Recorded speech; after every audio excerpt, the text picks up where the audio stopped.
कहानी next day से start होती है, जहाँ पर हमें अपने वैन केजिंग को दिखाया जाता है जो एक जगह पे खड़ा हुआ था एंड वो सामने की तरफ ही देख रहा होता है। तभी पीछे से साव आती है एंड उसके शोल्डर पे हाथ रखती है और वैन केजिंग एक अटैकिंग मोड पर उसका हाथ पकड़ लेता है। जो साव होती है वो कहती है मैं तुम्हें मारने नहीं आई हूँ। जो वैन होता है वो हाथ छोड़ देता है। साव कहती है कुछ सोच रहे हो क्या। जो वैन होता है वो एकदम शांत था। साहो कहती है हम इतने करीब नहीं कि तुम अपने दिल की बात मुझे बता सको। समझ सकती हूँ, पर वैन अकेले तुम ही नहीं हो जिसने कुछ खोया है, मैंने भी खोया है लवलेस को।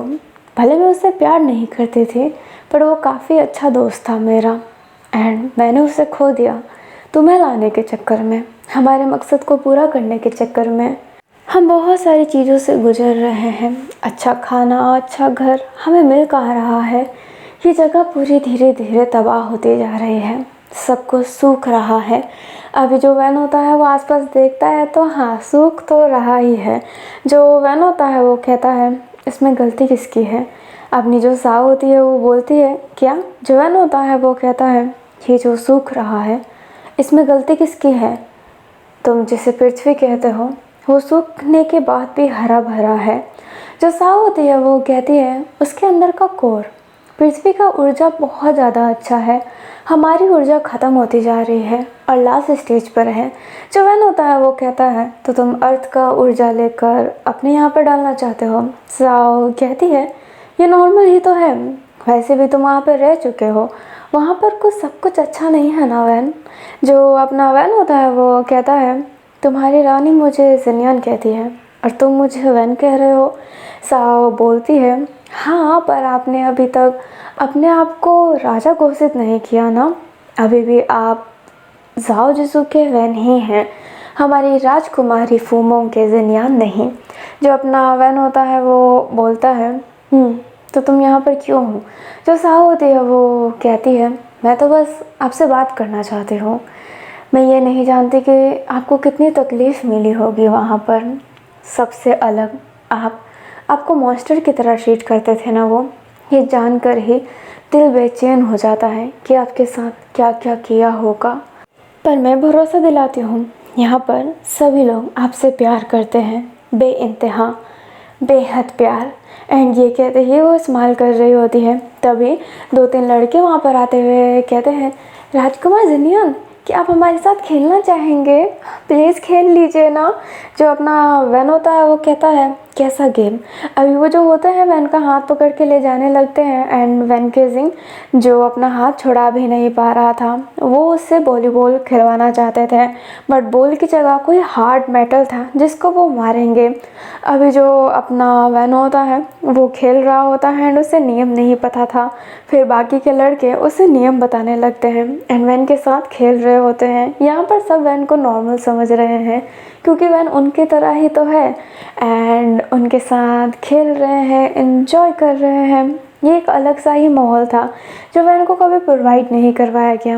वैन गया भी था तो उससे हमेशा लड़ाई करवाई गई है और उस पर एक्सपेरिमेंट किया गया है, बट यहाँ पर सब कुछ अलग है।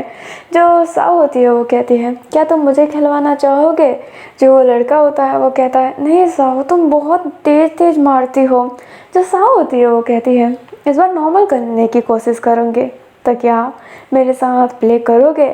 जो लड़के होते हैं वो हाँ में सिर हिला देते हैं। साओ कहती है मैं वैन के साथ खेलूँगी। क्यों। जो वो लड़के होते हैं वो कहते हैं तुम उन्हें वैन क्यों कह रहे हो, ये राजकुमार जिनियन है ना। जो साओ होती है वो कहती है ये तुम बोलो, मैं इसे यही बुलाना चाहती हूँ। एंड ये कहते ही वो वैन के साथ पार्टनर बनाकर खेलने लगती है। एंड जो अपना वैन होता है उस पर एक बार बॉल आ रहा था, वो खुद को प्रोटेक्ट नहीं कर पाता है, बट साउ उस बॉल को रिटर्न मारते हुए कहती है नहीं नहीं, तुम जीत नहीं सकते, मेरे होते हुए वैन को तो कोई हरा ही नहीं सकता। एंड ये कहते ही वो उसके साथ बहुत ही ज़्यादा मस्त गेम खेल रही होती है। धीरे धीरे करके अपना वैन भी बहुत इंटरेस्ट शो करने लगता है इस गेम में। साव को बॉल लगने वाली थी एंड साव उसको रोक भी नहीं पा रही थी, तो वैन उसे प्रोटेक्ट करता है जिस वजह से उसके शोल्डर पे दर्द भी होता है। बॉल बहुत ज़्यादा हार्ड था तो वैन को पूरा साव के ऊपर गिरा ही दिया होता है। साव ज़मीन पे थी एंड वैन उसके टॉप पर था। दोनों की आइस ना मैट हो रही थी। जो साव होती है वो स्माइल करते हुए कहती है ऐसा ना देखें, नहीं तो आपकी माता हमारे साथ आपकी शादी करवा ही देंगे। वैसे तो फिक्स तो बचपन में ही हो गया था। जो वैन होता है वो कहता है मैं जाओ जिसू से प्यार करता हूँ। अपनी जो साव होती है वो हंसते हुए कहती है पर क्या जाओ जिसू आपसे प्यार करता है? वैन बोलता है हाँ, वो बेशक हमसे बहुत प्रेम करता है। जो अपनी साव होती है वो हंसते हुए कहती है आप मूर्ख हैं, उसे प्रेम का मतलब ही नहीं पता। हो तुम उसके पार्टनर थे इसलिए वो तुम्हारी इज्जत कर रहा था, अदरवाइज प्रेम शब्द उसे नहीं आता। क्या कभी उसने अपना प्रेम तुम्हें दिखाया है? जिसे प्रेम का मतलब नहीं पता तुम उससे कह रहे हो कि वो तुमसे प्रेम करता है? ऐसा कुछ नहीं है वैन, ऐसा कुछ भी नहीं है। बचपन में उसने तुम्हें बचाया था, एक वही इंसान थी जिसने तुम्हारे साथ इंसानियत दिखाई थी, इसलिए तुम उसके लिए सारे हद तक चल जाने के लिए तैयार हो गए। अदरवाइज़ ऐसा कुछ भी नहीं है।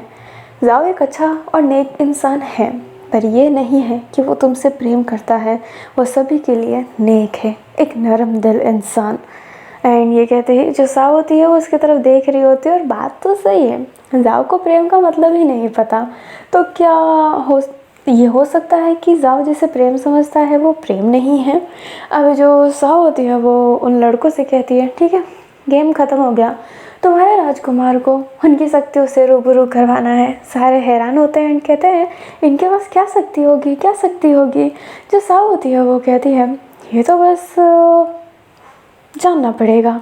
एंड ये कहते ही वो वैन का हाथ पकड़ के उसे ले जाने लगती है और वैन देखने लगता है।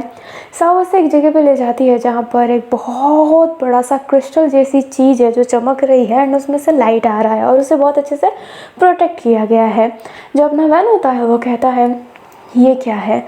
जो अपनी साव होती है वो कहती है ये देखने में तुम्हें जादू ही लगेगा, पर ये एक साइंस ही है जो तुम्हारे यहाँ पर भी है।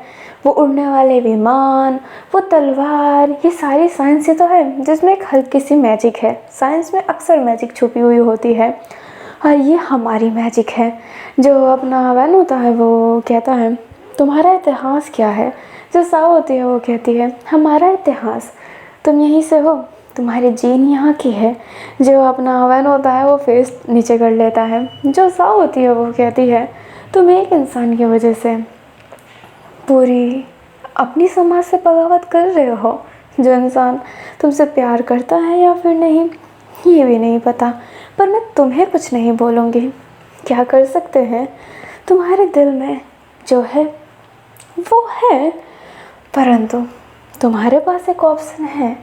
जाओ जिसू को अपने साथ रखो और हमारे साथ मिल जाओ बाकियों को तबाह करने के लिए।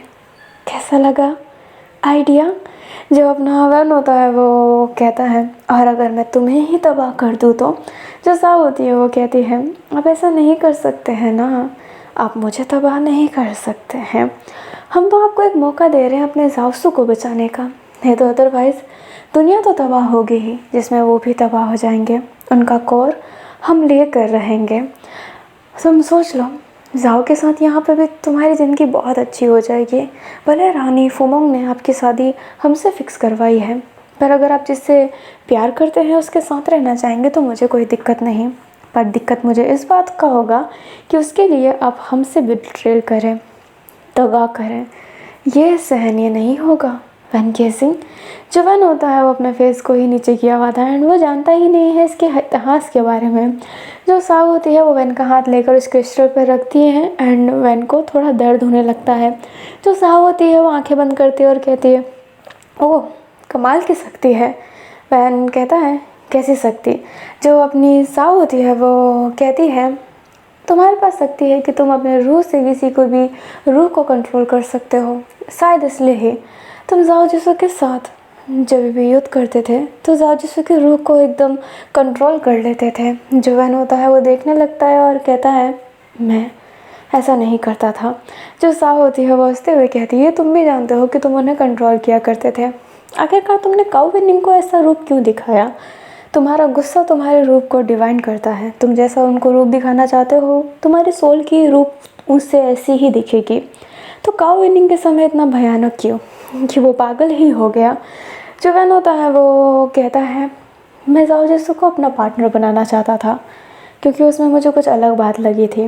मैं सोचा कि अगर मैं उसके साथ लड़ूंगा तो मैं ज़्यादा से ज़्यादा एलियन मार पाऊँगा और जल्दी इंसान बनकर उस इंसान से मिल पाऊँगा जिसने मेरी जान बचाई थी, उस इंसान से मिल पाऊँगा जिससे मैं प्रेम करता हूँ। इसलिए मैं गुस्सा हो गया था और देखना चाहता था कि काऊ वेनिंग क्या कर सकता है। इसलिए मैंने अपना फुल पोटेंशियल दिखाया और उसको वो रूप दिखाया जो वो सर्वाइव करे या फिर ना करे, पता नहीं। बट उस समय मेरे अंदर एक शैतान चल रहा था। मुझे नहीं पता था कि अगर मैं ये सोचूंगा तो मेरा रूप वैसा ही दिखेगा। जो साव होती है वो कहती है उसकी पूरी फट के 4 हो गई थी। वैसे तुम जाओ चीज़ों को शुरू से पसंद करते थे? जब से उसे देखा था।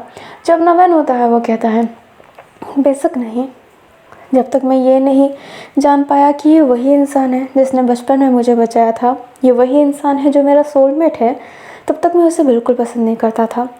वो सिर्फ मेरा टूल था और मुझे गुस्सा आता था कि वो मेरे साथ नहीं है। तो मैं एलियन को कम मार पाऊँगा और मैं इंसान बहुत लेट बनूँगा। और जाओ जिसु को तब तक कुछ हो जाएगा, मेरे सोलमेट को कुछ हो जाएगा। इसलिए मैं उसका पूरा यूज़ करना चाहता था। पर उसके दोस्त उसको प्रोटेक्ट करते थे, खासकर वो गुजियन। मुझे वो बिल्कुल पसंद नहीं आती थी, पर मैं कुछ बोल भी नहीं सकता था उसे, क्योंकि मेरे ज़ुबान को कैद कर रखा था। नहीं तो मैं उसे वहीं पर मार देता और जाओ जिसु को अपने साथ रखता ताकि मैं और एलियन को मारूं और इंसान बन जाऊं। जो साव होती है वो कहती है तुम्हें इंसान बनना ही क्यों था? क्या तुम डरते थे कि तुम जैसे हो वो तुम्हें वैसे पसंद नहीं करेगा? जो अपना वैन होता है वो एकदम शांत हो जाता है, क्योंकि बात तो यही था। जो साव होती है वो कहती है तुम जानते थे कि तुम हम में से हो, फिर भी तुम हमें ही मारते थे। जो वैन होता है वो कहता है मुझे लगा कि मुझे बनाया गया है। जो साव होती है वो कहती है शायद तुम्हारे दिमाग में ही डाला गया कि तुम्हें उनको उन जैसा बनाया गया है। जो वैन होता है वो एकदम शांत था। साव कहती है जब तुम्हें जवाब नहीं देना होता तो तुम बहुत शांत हो जाते हो। तुम्हारे प्यार की पूरी मिसाल लिखनी पड़ेगी, एक लंबी चौड़ी किताब, पर तुम ये समझ लो कि ये तुम्हारे हाथ में है। कहानी की हैप्पी एंडिंग होगी या फिर सैड एंडिंग, हमारे साथ दो और कहानी को हैप्पी कर लो, हमारे खिलाफ जाओ और कहानी को सैड कर लो। अपने आंखों के सामने ही अपने प्रेम को जलता कटता मरता देख लो। जो अपना वैन होता है वो एकदम शांत था। जो साव होती है वो कहती है तुम्हारे यहाँ पर तुम्हारी माँ है जो तुमसे बहुत प्यार करती है। जब नवैन होता है वो एकदम फेस अजीब किया हुआ था, क्योंकि उसे नहीं पता ना। जो अपनी साव होती है वो कहती है हाँ मैं जानती हूँ कि तुम्हें नहीं पता कि वो तुमसे प्यार करती है या फिर नहीं, पर ये तो है वो ज़ेनरियो से ज़्यादा एंड किसी से भी ज़्यादा वो तुमसे प्यार करती है। ज़ेनरियो तुम्हें कभी वैसे प्यार नहीं कर सकता जैसे तुम्हारी माँ फोमोंग करती है। और इससे ही मैं तुम्हारी दूसरी शक्ति के बारे में बताना चाहती हूँ। जो अब नवैन होता है वो कहता है कैसी शक्ति? जो साव होती है वो कहती है जब तक मैं किसी के शरीर को ले ना लूँ तब तक मैं उसके दिमाग को ढंग से नहीं पढ़ पाती। उसके दिमाग की मेमोरी अनलॉक कर लेती हूँ और थोड़ा बहुत ही देख पाती हूँ, पर मैं पूरी डिटेल नहीं देख सकती। और मेमोरी देखने के बाद मैं अपनी शक्तियों का यूज़ भी नहीं कर पाती। पर तुम्हारे पास ताकत ही ये है कि तुम दूसरों की मेमोरी देख सकते हो, चाहे वो कितने साल पहले भी मरा हुआ हो। उसके कंकाल से ही तुम उसकी मेमोरी देख सकते हो। बस तुम्हें उसके दिमाग को छूना है और अपने शक्तियों को अनलॉक करना है, फिर तुम वो सारी मेमोरी देख पाओगे, वो सारे यादें। और ये झूठ नहीं होगा, चाहो तो मेरे पे ट्राई करके देख लो। जो वैन होता है वो कहता है तुम्हें दर्द हुआ तो? जो साव होती है वो कहती है फ़र्क नहीं पड़ेगा। एंड ये कहते ही वो स्माइल कर रही होती है और वैन को देख रही होती है। वैन साव के पास जाता है, उसके सर को पकड़ता है, बट वो मेमोरी नहीं देख पा रहा था। साव कहती है फोकस करो और ख़ुद पे विश्वास, देखना फिर सब आसान होगा। जो वैन होता है वो यही करता है, पूरा फोकस लगा रहा होता है एंड फिर बाद में वो मेमोरी देखने लगता है, बट साव को दर्द भी हो रहा होता है। अभी जो वैन था वो ये देख पाता है कि जो पोर्टल था ना जिससे ज़ेनरियो भागा था, वो पोर्टल गलती से साव ने ही खोला था। वो छोटी थी एंड वो अपने शक्तियों का यूज़ कर रही थी, जिस वजह से वो पोर्टल बहुत नियरली खुल गया था। रियू भाग गया था वैन को लेकर, और जिसके बाद से साव बहुत रोई भी थी एंड रानी से सॉरी बोल रही होती है, बट फुमोंग ने कभी उस पर गलती नहीं डाली। बट साव अक्सर सोचती आई थी कि ये उसकी गलती है और वैन को उसे ही वापस लाना है। अभी ना जो साव होती है वो चिल्लाने लगती है क्योंकि उसे बहुत पेन हो रहा था। तो जो अपना वैन होता है वो उसे छोड़ देता है और मेमोरी नहीं देखता। साव की आंखों से खून निकलने लगता है और साव कहती है तुम अपनी दोनों शक्ति यूज़ कर रहे हो, तुम मेरे रूह को भी कंट्रोल करने की कोशिश कर रहे हो। अपनी एक शक्ति पे ध्यान दो, दोनों पे नहीं। जो वैन होता है वो कहता है तुम इस बात पे गिल्टी क्यों हो, तुम्हारे वजह से ये नहीं हुआ। जो जाओ होती है वो अपने आँखों को पकड़ लेती है जहाँ से अभी भी थोड़ी सी आंसू निकल रही है, ब्लडी आइज, एंड एक आँख को कवर करते हुए कहती है मैंने वो पोर्टल खोला, मेरे वजह से रुयू आसानी से भाग सका, नहीं तो उसकी हिम्मत ही नहीं होती भागने की। मैं वो गलती कितनी भी सुधारने की कोशिश करूं, पर जो बीत गया है वो बीत गया है। मेरे वजह से तुम कहीं और चले गए, तुम्हारी पूरी सिचुएशन बदल गई, तुम बदल गए।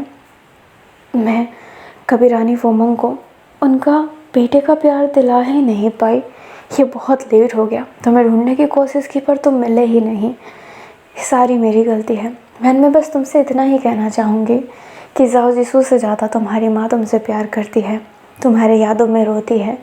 जाओ करता होगा पर वो अपने देश के आगे तुम्हें नहीं चूज़ करेगा, पर तुम्हारी माँ तुम्हें चूज़ करेगी, हर किसी से भी आगे। एंड ये कहते ही साव चली जाती है। वैन केजिंग अपने हाथों को ऐसे होल्ड किए हुए खड़ा था एंड उससे याद आता है नाइट की बात। जब वो सोने की कोशिश कर रहा था तभी जो फुमंग थी वो उसके पास आ जाती है। जो वैन होता है वो कहता है आप यहाँ पे क्या कर रहे हैं।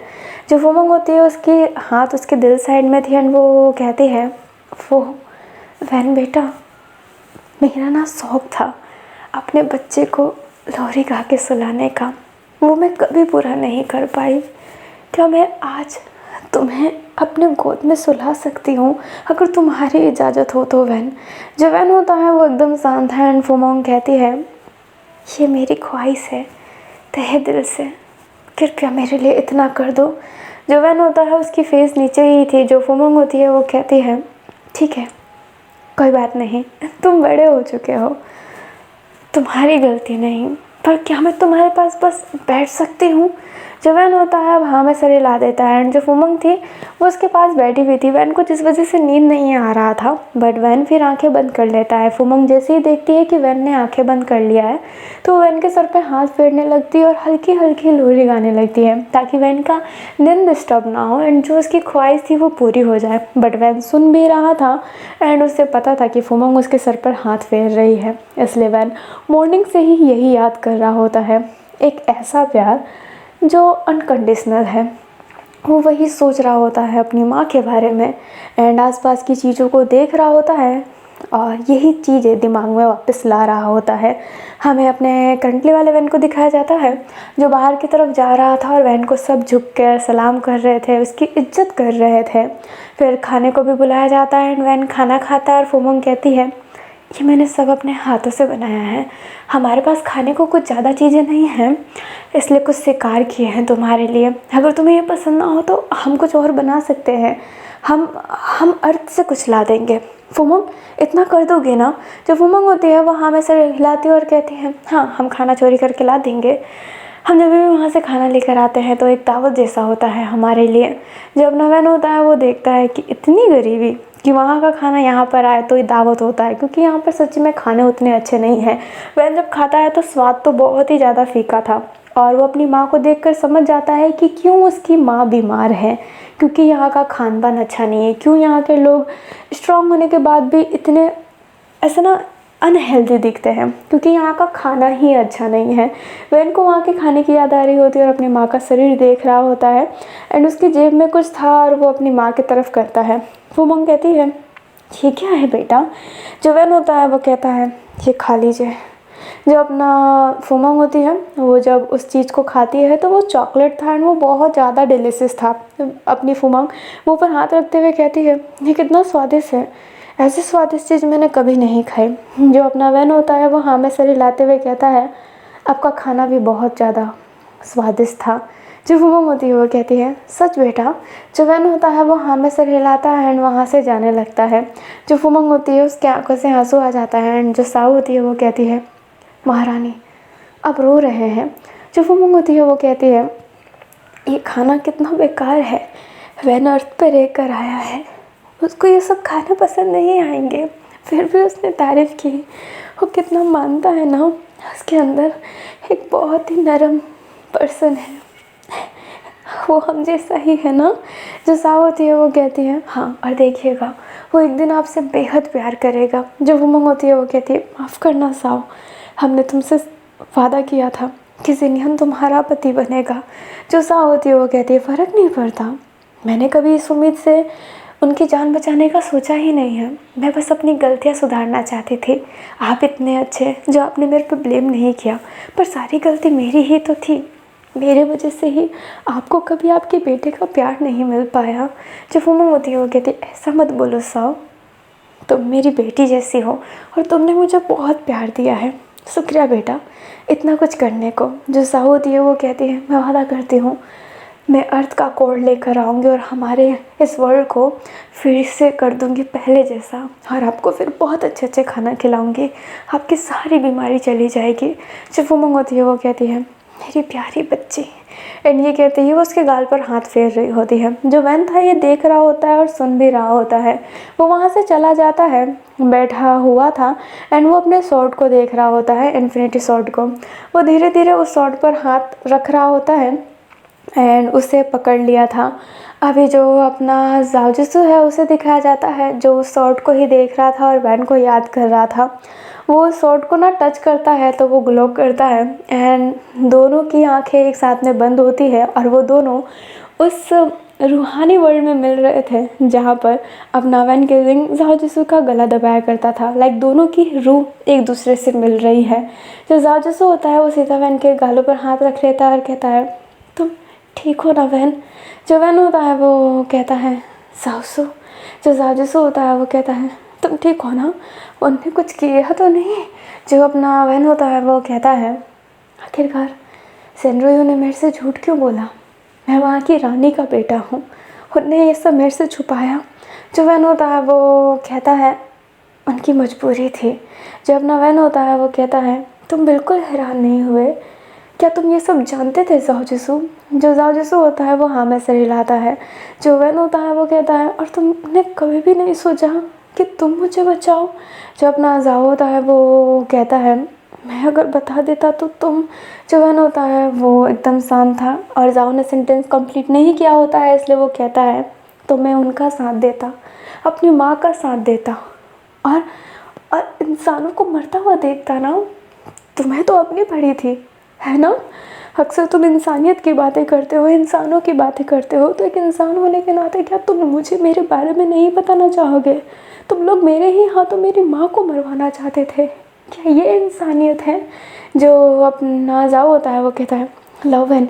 जो वैन होता है वो कहता है शांत हो जाओ, तुम इतने गिरे हुए हो मुझे पता ही नहीं था।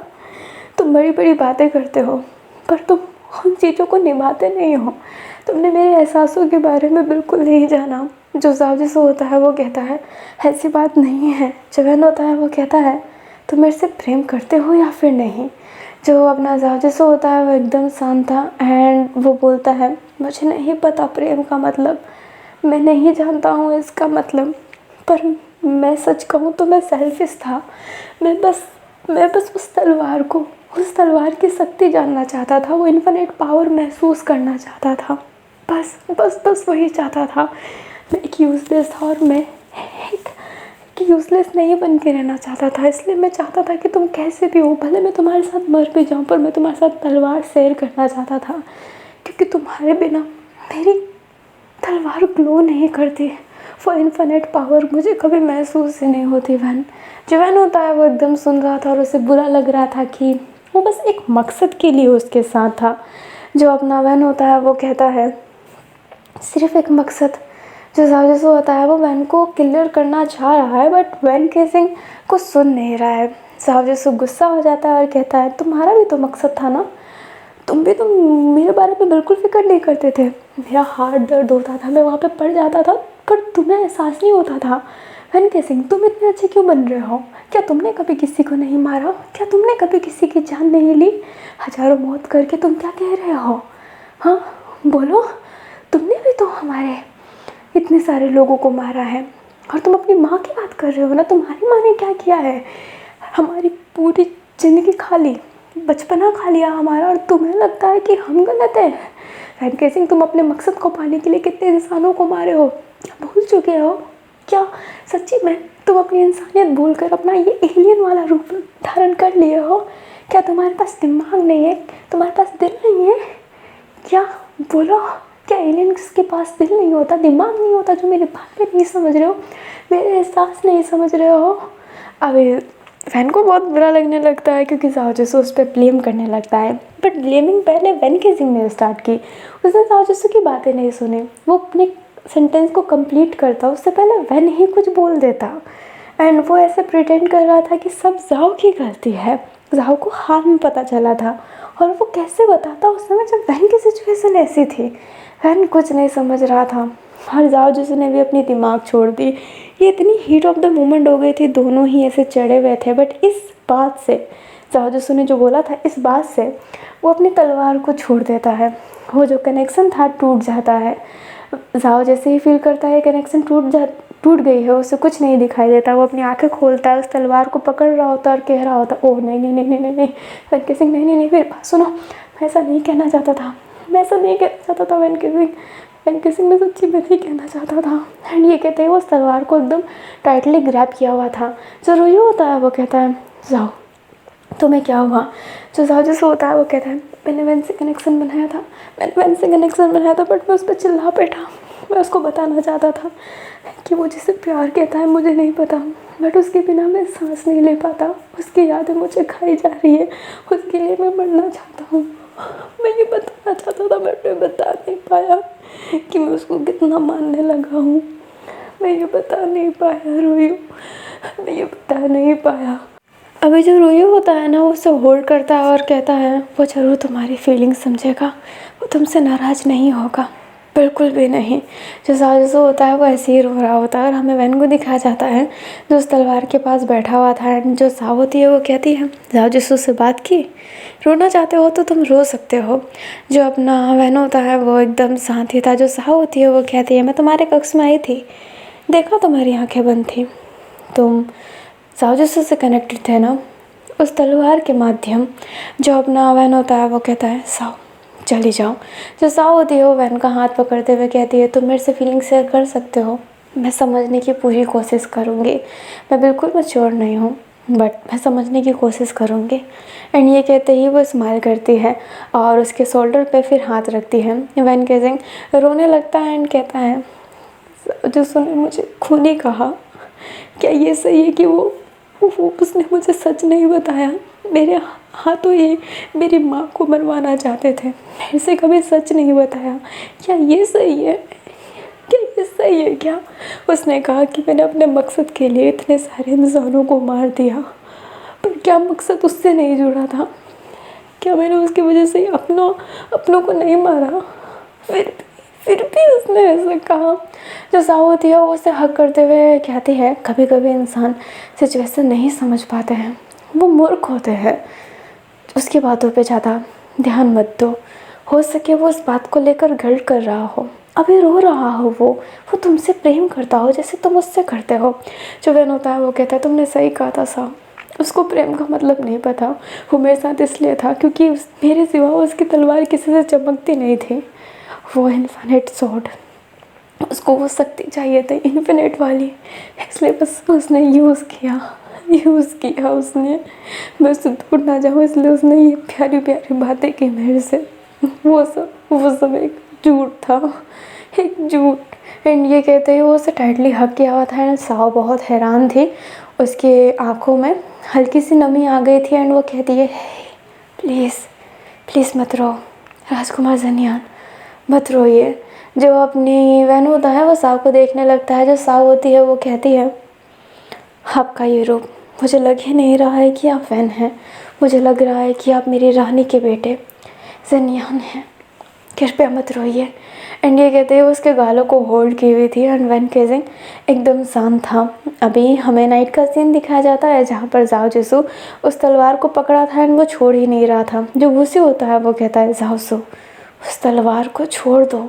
जो जाओ जिसू होता है वो नाम से रिलाते हुए कहता है अगर वैन ने ये तलवार पकड़ी, हम एक कनेक्शन बना पाए तो मैं उससे बात करके बताना चाहता हूँ।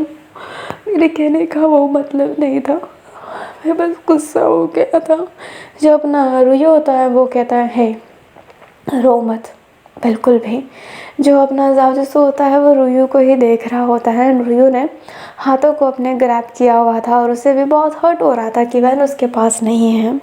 अभी ना हमें अपनी फुमोंग को दिखाया जाता है जो अपने वैन के पास आई थी, बट वैन उस तलवार को छूने की कोशिश ही कर रहा था। लाइक मन था बट छू नहीं रहा था।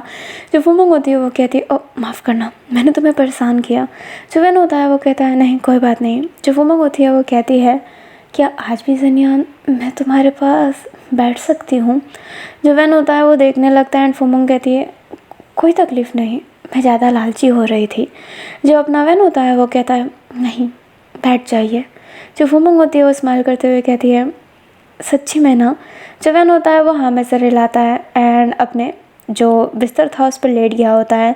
फुमोंग टेबल पे बैठने वाली थी बट वैन केसिंग थोड़ा आगे होते हुए कहता है, बिस्तर पे बैठ जाइए। जो अपनी फुमोंग होती है वो अच्छे से बिस्तर पे बैठ जाती है, अपने पाँव को कवर कर लेती है एंड वैन के सर पर हाथ ले जाने वाली थी बट वैन देखने लगता है तो फुमोंग हाथ हटा देती है और कहती है, तुम सो जाओ। अभी जो वैन होता है बट सडनली फुमोंग का हाथ पकड़ते हुए सर पर रखते हुए कहता है, आपने क्या कहा था? वो लोरी आप सुना सकते हैं? जो अपनी फुमोंग होती है वो कहती है, हाँ क्यों नहीं। एंड ये कहते ही वो बहुत खुश होकर उसको गुनगुनाने लगती है एंड उसकी आंखों से आंसू निकल भी रहा था। जो वैन केसिंग देख रहा होता है, आंखें बंद करता है और वो सोचने पे मजबूर हो जाता है, कौन है उसका अपना, ये लोग या फिर वो लोग? फुमोंग जो प्यार के लिए तरस रही थी, क्या वो उसकी अपनी है या फिर वो जिनने उन्हें टॉर्चर किया?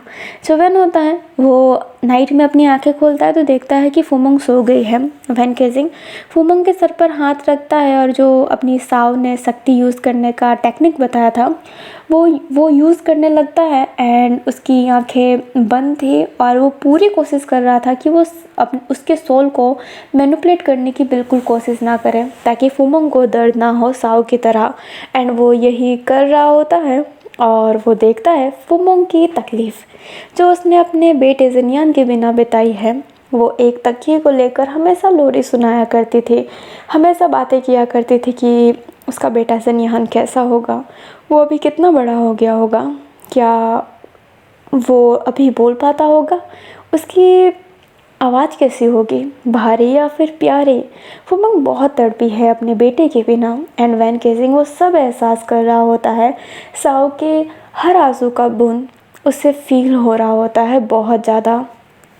वैन केसिंग ना फिर थोड़ा और चीज़ देखता है, फिर फुमोंग का सर छोड़ देता है और उसको ही देख रहा होता है और हल्का सा स्माइल करता है कि उसकी माँ उसके बिना कितनी ज़्यादा तड़पी है।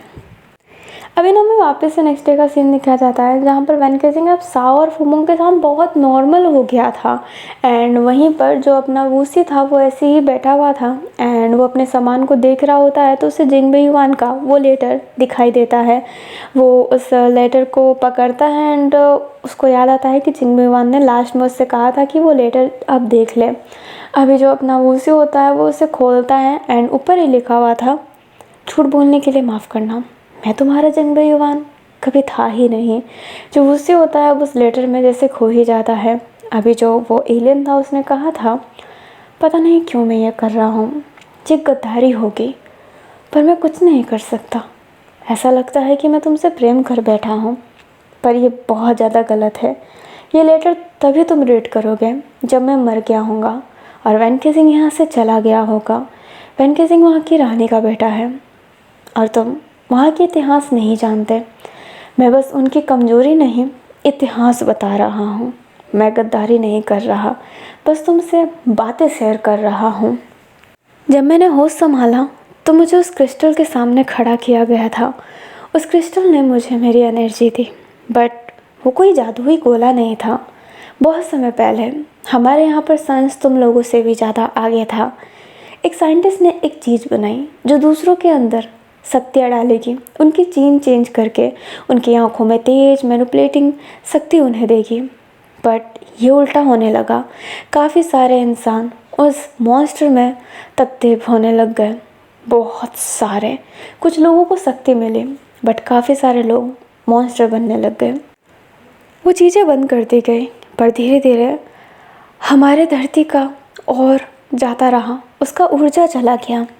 फसल नहीं उगती थी, बारिश नहीं आता था, सब कुछ बंजर हो गया था। जानवर भी अब बहुत कम हो गए थे, नदियों में पानी नहीं बचा था, मछलियाँ जो मर रही थी, सब कुछ जैसे तबाही हो गया था। फिर साइंटिस्ट ने बहुत ज़्यादा खोज किया और हमें अर्थ मिला, एक जगमगाता, एक सान, इतना खूबसूरत, खाने को बहुत कुछ, इतने सारे जानवर, इतना प्यारा माहौल। उसका कोर वो सबसे ज़्यादा स्ट्रॉन्ग था, किसी भी प्लैनेट के से ज़्यादा उसका ऊर्जा स्ट्रॉन्ग था। हमने तभी सोच लिया था कि हम उस ऊर्जा को हासिल करेंगे, बट गिरते समय के साथ हमारी पॉपुलेशन भी बहुत गिर गई थी। फिर हमने सोचा कि हम उस क्रिस्टल को वापस ओपन करेंगे। उस जगह को ओपन किया गया। फिर सारे जो नॉर्मल पर्सन थे वो डीमन बनने लग गए। बहुत कम लोगों को ही शक्ति मिली, बहुत ज़्यादा कम, जिसमें से एक मैं था। मेरे से पहले भी बहुत लोगों को शक्ति मिली, पर साओ जैसा शक्तिशाली कोई नहीं बना। तुम हमें एलियन कहते हो ना, मुझे लगता है कि साओ को एलियन का रानी बनना चाहिए, बट रानी फुमोंग है जिसके पास कोई शक्ति ही नहीं है। साओ बहुत मानती है फुमोंग को, उनको लगता है कि उसके वजह से ही वैन केजिंग वहाँ से जा पाया।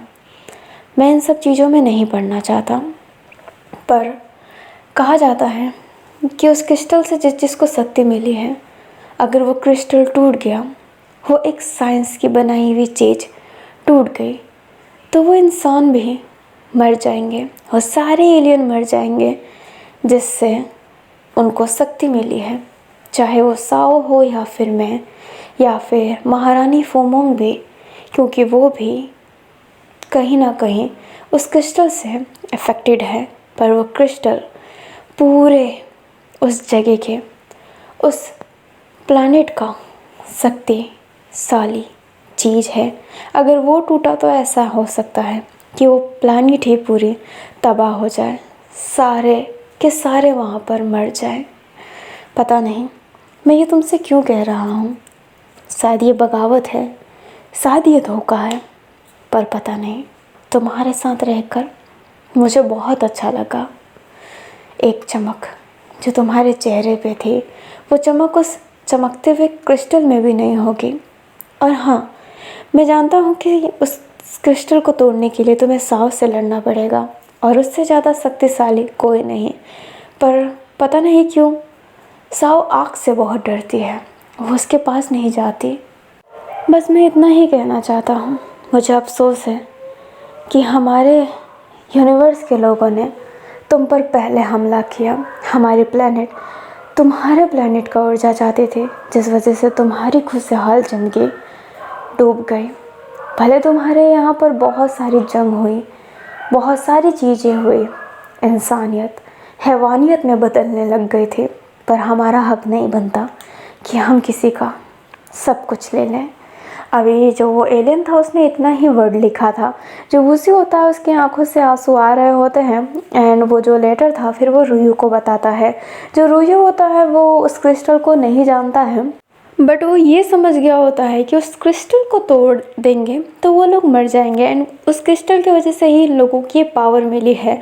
वो क्रिस्टल उनका सराउंड चेंज करता होगा और उनके शरीर के जो जीन से उनके साथ खिलवाड़ करके उनको पावर देता होगा। ये कभी अपने ज़ेनरियो ने भी बनाने का सोचा था, बट वो बनाया नहीं था, उस चीज़ पे वर्क नहीं कर पाया था, और उन लोगों ने वर्क कर लिया।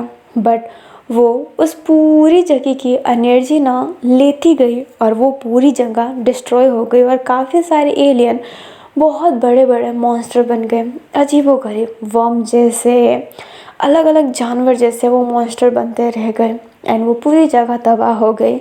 जो रुयू होता है वो कहता है, मुझे लगता है कि ये हमें दिखाना चाहिए प्रिंस को। जो अपना जाओजुसु होता है वो कहता है, हाँ वैसे भी वो बहुत कोशिश कर रहे हैं सब कुछ सही करने की। हमें प्रिंस को दिखाया जाता है जो चोटिल तो था, बट वो सब कुछ सही करने की कोशिश कर रहा होता है, जिस वजह से वो फाइट भी सीख रहा होता है ताकि वो जंग कर सके। उसकी आंखों में वो सारी लाशें घूम रही है जो उसने देखी थी, एंड वो और ज़्यादा मेहनत कर रहा था। वो नीचे गिर जाता है और चिल्लाने लगता है, बट फिर बाद में उठता है और ज़्यादा ट्रेनिंग करने लगता है। प्रिंस ने ना सभी को स्ट्रिक्ट वार्निंग दे दी थी कि अब ट्रेनिंग करनी पड़ेगी। उनके यहाँ पर भी सारी चीज़ों को रिवील किया जा रहा था और वहाँ से भी अगर फाइटर कोई आए तो उनको भी शामिल किया जा रहा था, बट वो लोग शामिल नहीं होना चाहते थे। वो अपने इसी लाइफ से खुश थे जो ऑलमोस्ट तबाह हो चुकी है, और मेन फाइट वहीं पर होगी क्योंकि उस जगह पे कोर है एंड वहाँ से वो कोर निकाल सकते हैं ईजीली तरीके से। बाकी जगह टाइम लगेगा। अभी ना हमें पूरे 1 महीने बाद का सीन दिखाया जाता है जहाँ पर वैन केसिंग, जो फूमोंग से काफ़ी ज़्यादा अटैच हो गया था, वो प्यार से बात करना एंड ऑल दैट, एक स्माइल देना, वो उसके साथ हो गया था। जो साव थी वो वैन केसिंग नहीं जिनियान बुलाने लग गई थी क्योंकि उसको लग गया था कि अब वो वैन नहीं जिनियान हो गया है, जिसको जाओ से मतलब है but not more than. Sao मान ही नहीं सकती कि वैन को जाओ से बिल्कुल मतलब नहीं है, बट पहले जितना था ना उतना तो नहीं है। एंड वैन केसिंग साव के साथ बहुत अच्छी ज़्यादा बॉन्डिंग शेयर कर रहा होता है। जो जाओ होती है वो कहती है तुम ऐसा कर रहे हो जैसे कि तुम मुझे पसंद करने लग गए हो। जो अपना वैन होता है वो कहते हुए मतलब देखते हुए कहता है हमारी शादी फिक्स हो गई थी ना। जो साव होती है वो हंसते हुए कहती है और तुम्हारे जो वैन होता है वो इशारा करते हुए कहता है सच में मैं ये सुनना भी नहीं चाहूँगा। जो साव होती है वो कहती है तो क्या फ़ैसला है, क्या तुम जंग में मेरी मदद करना चाहते हो, क्या तबाह कर देना चाहते हो अर्थ को। जो अपना वैन होता है वो साव के हाथों पे देखता है और कहता है जंग स्टार्ट हो गई है। साव कहते हैं वही नहीं है जो पूरी मेहनत कर रहे थे, हमारे यहाँ पर भी मेहनत चालू है। एंड ये कहते ही वो एक दरवाज़ा खोलती है और जहाँ पर बाहर बहुत सारे मॉन्स्टर्स हैं एंड एलियंस जो पावर होल्ड करते हैं। अभी सारे वैन केसिंग को देखकर जिनियान जिनियान चिल्लाने लगते हैं। जो साव होती है वो कहती है जैसे कि वो लोग तुम पे भरोसा करते थे हमारी रानी को मारने के लिए, वैसे हम तुम पे भरोसा करते हैं उसको ख़त्म करने के लिए। हमें बस वो कोर चाहिए और धरती तो वैसे ही तबाह हो जाएगी धीरे धीरे, पर हम वो अगर कोर ले लिए तो वो जगह ब्लास्ट हो जाएगी।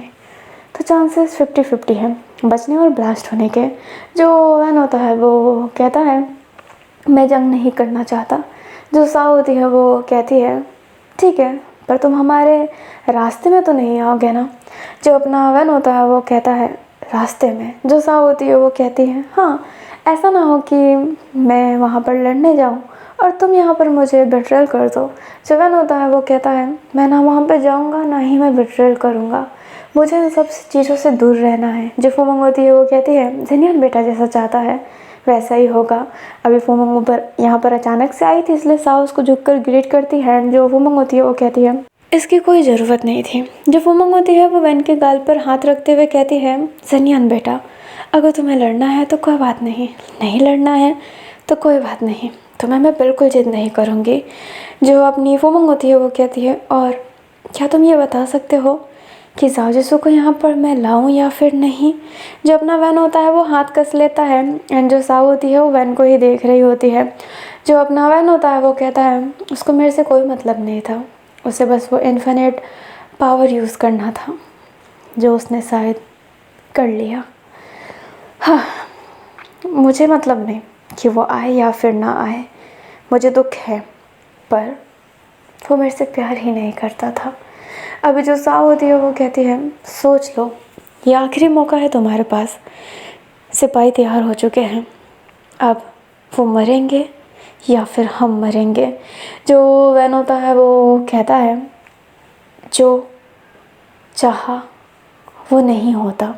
जो साव होती है वो कहती है तो ठीक है अब ये किस्मत के हाथों। जो वैन होता है वो कहता है किस्मत के हाथों। जो साव होती है वो स्माइल करती है एंड सामने देखती है और उनके पास बहुत सारे जने हैं। एंड वहीं पर हमें चेंगलिंग को दिखाया जाता है जो साव के पोजीशन में ही जैसे खड़ा था एंड वहाँ पर भी बहुत सारे लोग थे। जो वूसी होता है वो कहता है साव जिसू। जो साव जिसू होता है वो उसी भीड़ में था एंड कहता है हाँ। जो वूसी होता है वो बोलता है मुझे डर लग रहा है। जो अपना जाओ होता है वो कहता है डरने की कोई बात नहीं है, हमने जो फैसला किया है वो होकर रहेगा। जो अपना वूसी होता है वो कहता है संभल के रहना, जो जाजसू होता है वो कहता है तुम भी, मैं तुम्हें जिंदा देखना चाहता हूँ। जो वूसी होता है उसकी आंखों में आंसू था एंड वो कहता है और मैं तुम्हें, मेरा कोई नहीं बचा है तुम्हारे सिवा जाओ, प्लीज़ मुझे छोड़कर मत जाना, मैं सह नहीं पाऊँगा। जो जाजसू होता है वो कहता है मैं नहीं जाऊँगा, पर तुम भी मुझे छोड़ कर मत जाना और अपनी ज़िंदगी अच्छे से जीना। जो वूसी होता है वो कहता है तुम होगे ना बताने के लिए कि अच्छे से जी रहा हूँ या फिर नहीं। जो अपना जाजसू होता है वो हाँ में सर हिलाता है और उसके चेहरे पर ना स्माइल थी, बट उसकी आंखों में आंसू भी था। जो अपना प्रिंस होता है उसे दिखाया जाता है जो स्पीच दे रहा होता है एंड उसका आखिरी शब्द था हम नहीं जानते कि वो कब आएंगे, कैसे आएंगे, पर हम लड़ेंगे साथ में मिलकर। एंड सारे कहते हैं हाँ साथ में मिलकर। अभी जो प्रिंस होता है ना उनने उन औरतों को भी ला दिया होता है जो कभी फाइटर थी, बट बेबी को करने के लिए उनको एक अलग जगह पे रख दिया गया था। अभी सारे लोग वहाँ पर जुड़े हुए थे। अभी जो प्रिंस होता है वो अंदर की तरफ जा रहा होता है। जो रुयो होता है वो कहता है बहुत बहुत शुक्रिया। जो अपना प्रिंस होता है वो कहता है वैन केसिंग को समझा देना। जो अपना रुयो होता है वो हाँ में सिर हिलाता है और प्रिंस उसके हाथ पे हाथ रखते हुए कहता है जिंदा आना मैं नहीं देख पाऊँगा किसी को खोते हुए। रुयो जो भी हुआ है उसके लिए माफ़ करना, तुमने बहुत कुछ सहा है। जो रुयो होता है वो कहता है मैंने आप जैसा लीडर देख लिया, मुझे और कुछ नहीं देखना। अगर आज मैं मर भी जाता हूँ तो मुझे यकीन है कि ये एक अच्छा अंत ही लेगा क्योंकि आप यहाँ के लीडर हैं। जो प्रिंस होता है वो स्माइल करता है और कहता है ये सब तुम्हारे और जाजसू के हाथों में है, हम तुम पे विश्वास करते हैं। जो अपना रुयो होता है वो कहता है और हम उसे ना तोड़ने की पूरी कोशिश करेंगे। एंड ये कहते ही वो स्माइल करता है। उधर से जो साव है वो पोर्टल खोलने लगती है एंड फिर बाद में वो सारे लोग वहाँ पर जाने लगते हैं, वो एलियंस। एंड जो साव होती है वो वैन की तरफ देखते हुए स्माइल करते हुए कहती है फिर मिलते हैं। जो वैन होता है वो कहता है फिर मिलते हैं। एंड ये कहते ही वो वहाँ से चली जाती है। जो अपनी फुमंग होती है वो कहती है सिनियन बेटा आराम कर लो। जो जेनियन होता है वो हाँ में सिर हिलाता है और अपने कमरे में जाकर बैठ जाता है। वो बैठा हुआ था एंड वो अपने पास का स्वॉर्ड देख रहा होता है एंड उसने अभी तक नहीं छुआ था। अभी इधर जो एलियंस थे वो आ गए होते हैं एंड जो चैंगलिंग होता है उसको जैसे ही ये पता चल गया था वो भी अपने फील्ड में उतरने के लिए तैयार हो गया होता है। वो हर जगह से आए हैं एंड प्रिंस ने हर जगह सेटअप कर रखा है और उनको भेजा जा रहा है और ये बहुत बड़ी लड़ाई हो रही होती है। जो अपना वूसी होता है वो लड़ रहा होता है एंड कह रहा होता है मन में ही साव मुझे विश्वास है तुम पर, प्लीज़ मरना मत, वापस आना। एंड ये कहते ही वो फाइट कर रहा होता है और हमें जाओ को दिखाया जाता है और रुयू को जो एक पोर्टल में घुस रहे होते हैं एंड वो आ जाते हैं उनके वर्ल्ड में। लाइक जो रुयू और जाओ होते हैं वो एक दूसरे को देखकर ऐसे ना सर हिलाते हैं एंड उन दोनों ने स्वॉर्ड एक्सचेंज की थी। एंड आप सोच रहे हैं कि ये स्वॉर्ड एक्सचेंज कैसे हो गई जबकि जाओ जसो किसी से पैर नहीं बना पाता था। जो रुयू होता है उसने मतलब जाओ के शरीर की जांच पड़ताल की होती है तो उसे पता चला होता है कि वैन केजिंग का वो पैर बन गया था। वैन केजिंग ने उसे बचपन में ही लॉक कर दिया था एंड रुयू ने उस बॉन्ड को अनलॉक करने की बहुत ज़्यादा कोशिश की। तो जाओ जसो जो स्वॉर्ड किसी से कनेक्ट नहीं कर पाता था वो वैन की वजह से था क्योंकि वैन ने ही बचपन से उसे उसका पैर बना दिया था और रुयू ने वो पैर तोड़ने की बहुत ज़्यादा कोशिश की थी। एंड वो पैर तब टूटा जब जाओ जसू को उसकी मेमोरी वापस दे दी गई। जब जाओ जसू को उसकी मेमोरी वापस दे दी गई है जाओ जसू को याद है कि वो वैन से कैसे मिला, उसकी बात कैसे हुई, उसे सब याद आ चुका है। जो रुयू होता है एंड जाओ जसू अब जा रहे होते हैं। बट यस एक बात और क्लियर कर देती हूँ, रुयू ने भले जाओ जसू के साथ प्यार कर रखा है बट वो जो पावर है जो वैन के साथ जाओ जसू को मिलती थी वो यहाँ पर नहीं मिलेगी। उनकी तलवार इफेक्टेड तो होगी बट इतना ज़्यादा नहीं जितना जाओ जसू वैन के साथ लड़ते समय था। बट वो फिर भी अपना ट्राई बेस्ट करने के लिए आ गए होते हैं। अभी ना यहाँ की आबादी वैसे भी कम है एंड अपना जो रुयू है उसकी किस्मत अच्छी है क्योंकि वो महल के नेरलेस वाले पोर्टल के अंदर घुसा था, इसलिए वो काफ़ी दूर चलते हैं ना तब उनको वो पोर्टल दिख जाता है। जो अपना वैन होता है उसको तो पता ही नहीं था कि ज़ाओ यहाँ पर आ चुका है। जो ज़ाओ जिसू है वो सिर्फ वैन को ही याद कर रहा है एंड उसने अपने दूसरे हाथ से वो स्वॉर्ड भी पकड़ रखी है जिसके साथ वो वैन से पेयर है अभी भी। वो स्वॉर्ड चमक नहीं रही है बट अगर ज़ाओ जिसू ने उसे छुआ और वैन ने भी साथ में छुआ तो वो ज़रूर चमकेगी एंड वो दोनों फिर से एक कनेक्शन बना पाएंगे। जो अपना ज़ाओ होता है वो कहता है ये जगह कितनी डिस्ट्रॉय है। जो रुयू होता है वो कहता है ये इनके कर्म है। जो अपना ज़ाओ जिसू होता है वो हाँ में सर हिलाता है। वो दोनों के दोनों महल के अंदर घुसने की कोशिश करते हैं बट उनको पीछे से कोई होल्ड कर लेता है। जो अपना रुयू होता है वो देखता है तो वहाँ पर एक और एलियन था एंड रुयू जानता है कि अब लड़ने में टाइम लगेगा बट वो इतना स्ट्रांग नहीं है। साओ जितना स्ट्रांग यहाँ पर कोई नहीं है। बाकियों को मार सकते हैं पर साओ को मारना ना सच्ची में बहुत ही ज़्यादा मुश्किल होता है। अभी जो रुयू होता है ना वो उसको मारते मारते आगे जाता है बट एक पर्सन ने वो देख लिया था एंड ये खबर वो फूमोंग को पहुंचा देता है। जो फूमोंग होती है वो उससे कहती है ज़ेन्यान के कमरे के आसपास पहरा कर दो और उन दोनों को मार डालो। अभी वो दोनों वो जो वहाँ पर जो खड़े थे वो ये सुनते हैं एंड बाद में ये बात फैला देते हैं जिस वजह से अपने ज़ाओ और रुयू पर बहुत अटैक हो रहे थे और वो डिफीट करना थोड़ा सा मुश्किल हो जा रहा था। जो अपना रुयू होता है वो कहता है ज़ाओ जिसू। जो ज़ाओ जिसू होता है वो कहता है फ़िक्र मत कीजिए। अभी जो रुयू होता है वो कहता है प्लान बी पे जाना पड़ेगा। जो ज़ाओ जिसू होता है वो कहता है बेशक। रुयू कहता है माफ़ करना तुम मुझसे मिल नहीं पाओगे। जो अपना ज़ाओ होता है वो कहता है मेरी तो रूह से जुड़ी हुई है, मुझे उसके साथ रहना है, प्लीज़ प्लीज़ उसे वापस भेज दीजिए प्लीज़। जो अपना रुयू होता है वो हाँ में सर हिलाता है एंड जो ज़ाओ जिसू था फिर वो दूसरी तरफ जाने लगता है एंड रुयू अकेले फाइट कर रहा होता है सभी से। अभी जो ज़ाओ जिसू था वो जाता है एंड उसे एक बड़ी सी जगह दिखाई देती है जहाँ पर हल्की लाइट दिख रही थी तो वो समझ जाता है कि क्रिस्टल वहीं पर है। ज़ाओ जिसू की आंखों में आंसू था एंड वो वहाँ पर भाग रहा होता है। अभी जो अपना वूसी था उसे दिखाया जाता है जो बहुत अच्छे से लड़ रहा होता है बट उससे अचानक से पीछे कुछ अजीब सा फील होता है। वो कुछ रिएक्ट करे उससे पहले उसका एक हाथ काट दिया जाता है। जो वूसी होता है फिर पीछे मुड़ के देखता है तो वहाँ पर साओ थी।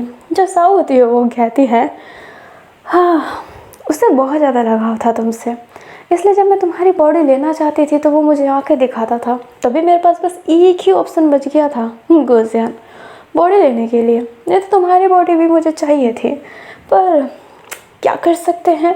जो वूसी होता है वो कहता है मुझे कुछ समझ में नहीं आ रहा। जो साओ होती है वो कहती है और समझने की ज़रूरत ही क्या है वूसी, देखा जाए तो मैंने तुम्हारी टीम के सारे मेंबर को मार दिया, बस रुयू ज़ाओ जिसू और तुम ही बाकी हो। ज़ाओ जिसू को मैं हाथ नहीं लगा सकती, मैंने वैन से वादा किया है कि मैं उसे चोट नहीं पहुंचाऊंगी। मैं जानती हूँ कि वैन को अब इस बात से फ़र्क नहीं पड़ता बट मैंने जो पहले वादा किया था मैं वो तोड़ कैसे सकती हूँ। जब अर्थ तबाह होगा तो उसके साथ वही तबाह हो जाएगा। रुयू को तो मैं मार ही दूँगी, तो क्यों ना सबसे पहले तुम्हें मारूँ, तुम्हारी टीम को मैं पूरा डिस्ट्रॉय करके रख दूँगी।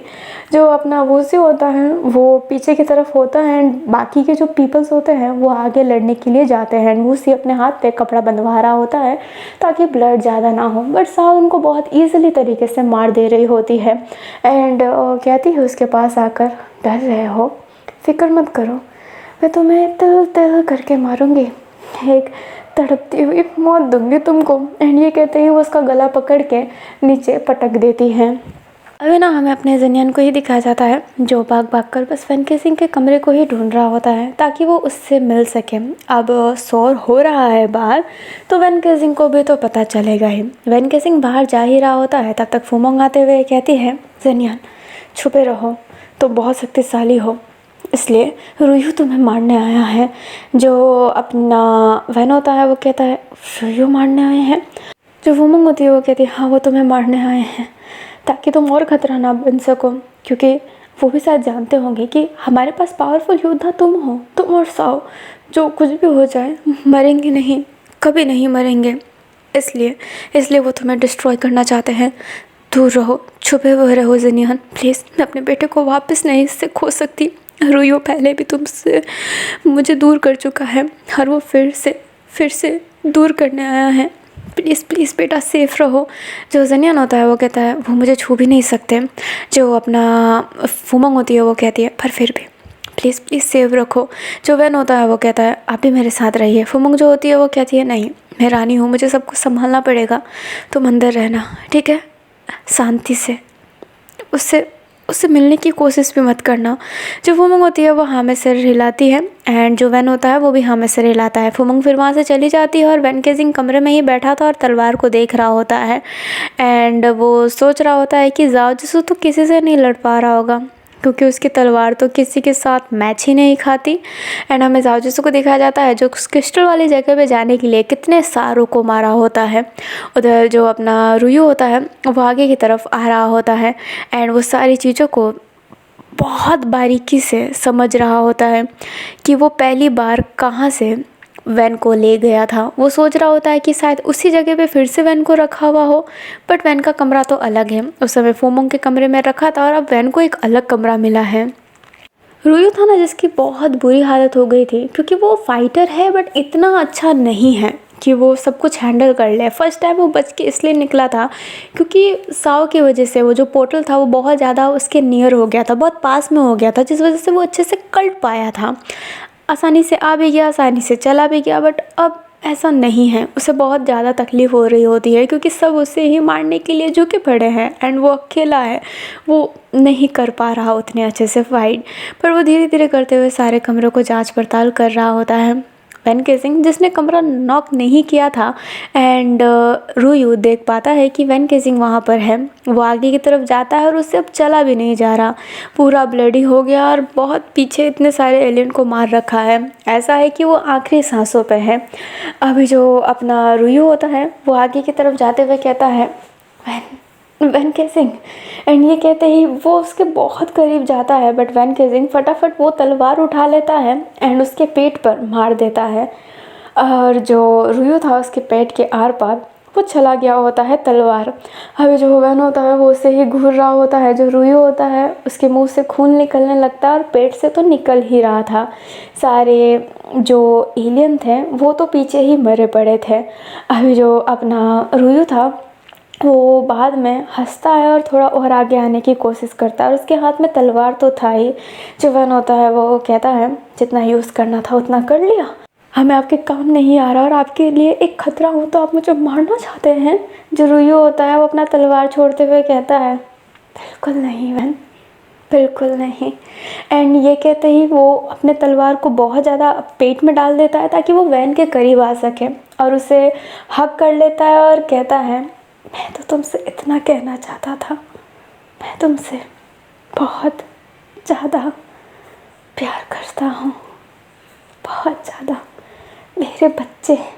एंड ये कहते ही वो उसके गाल पर किस करता है और कहता है जाओ जिसु, तुम्हारा इंतज़ार कर रहा है, वो तुम्हें मरता देखना नहीं चाहता, वो यहाँ पर है, उसको चाहिए कि तुम अर्थ में चले जाओ और अच्छी ज़िंदगी जियो और मुझे माफ़ करना मेरे सारे बदतमीजी के लिए, उन सारी चीज़ों के लिए जो मैंने तुम्हारे साथ किया, उन बुरी चीज़ों के लिए मुझे माफ़ करना मेरे बच्चे। एंड ये कहते ही वो उसके गालों पर हाथ रखा हुआ था। वैन केजिंग को सच्ची में कुछ समझ में नहीं आ रहा होता है, जाओ जिसु यहाँ पर है, रुयू उसको बच्चा बोल रहा है। अभी जो रुयू होता है वो नीचे गिर गया था क्योंकि वैन ने तलवार छोड़ दी होती है एंड रुयू ऐसे ही ज़मीन पे पड़ा हुआ था, बट उसके चेहरे पर स्माइल था एंड वो डाई हो गया है, लाइक वो मर चुका है। जो वैन केजिंग होता है सच्ची में उसको समझ में नहीं आ रहा होता है और वो अपने हाथों को देखता है और उसके सर पर ना अपनी फिंगर रखता है ताकि वो उसकी मेमोरी भी देख सके, क्योंकि सामने कहा था कि तुम कितने भी मरे हुए इंसान की मेमोरी देख सकते हो, लाइक कितनी भी पुरानी मेमोरी तुम देख सकते हो। अभी जो अपना वैन होता है वो रुयू के सर को ही पकड़ा हुआ था एंड उसकी आंखें बहुत दर्द करने लग गई होती है, लाइक वैन की, एंड वो उसकी चीज़ों को देख पा रहा था और वैन केजिंग इस समय उसको ऐसा लग रहा था कि वो वहीं पर है। फर्स्ट टाइम जब रुयू ने अपने वैन को लिया था तो वो बहुत घबरा गया था और वो लेकर भाग गया था। जब वो उधर आया था तो वो किसी को बताना भी नहीं चाहता था, बट सबको पता चल ही गया था क्योंकि वहाँ पर छुपाना चीज़ें बहुत मुश्किल हो जाती है।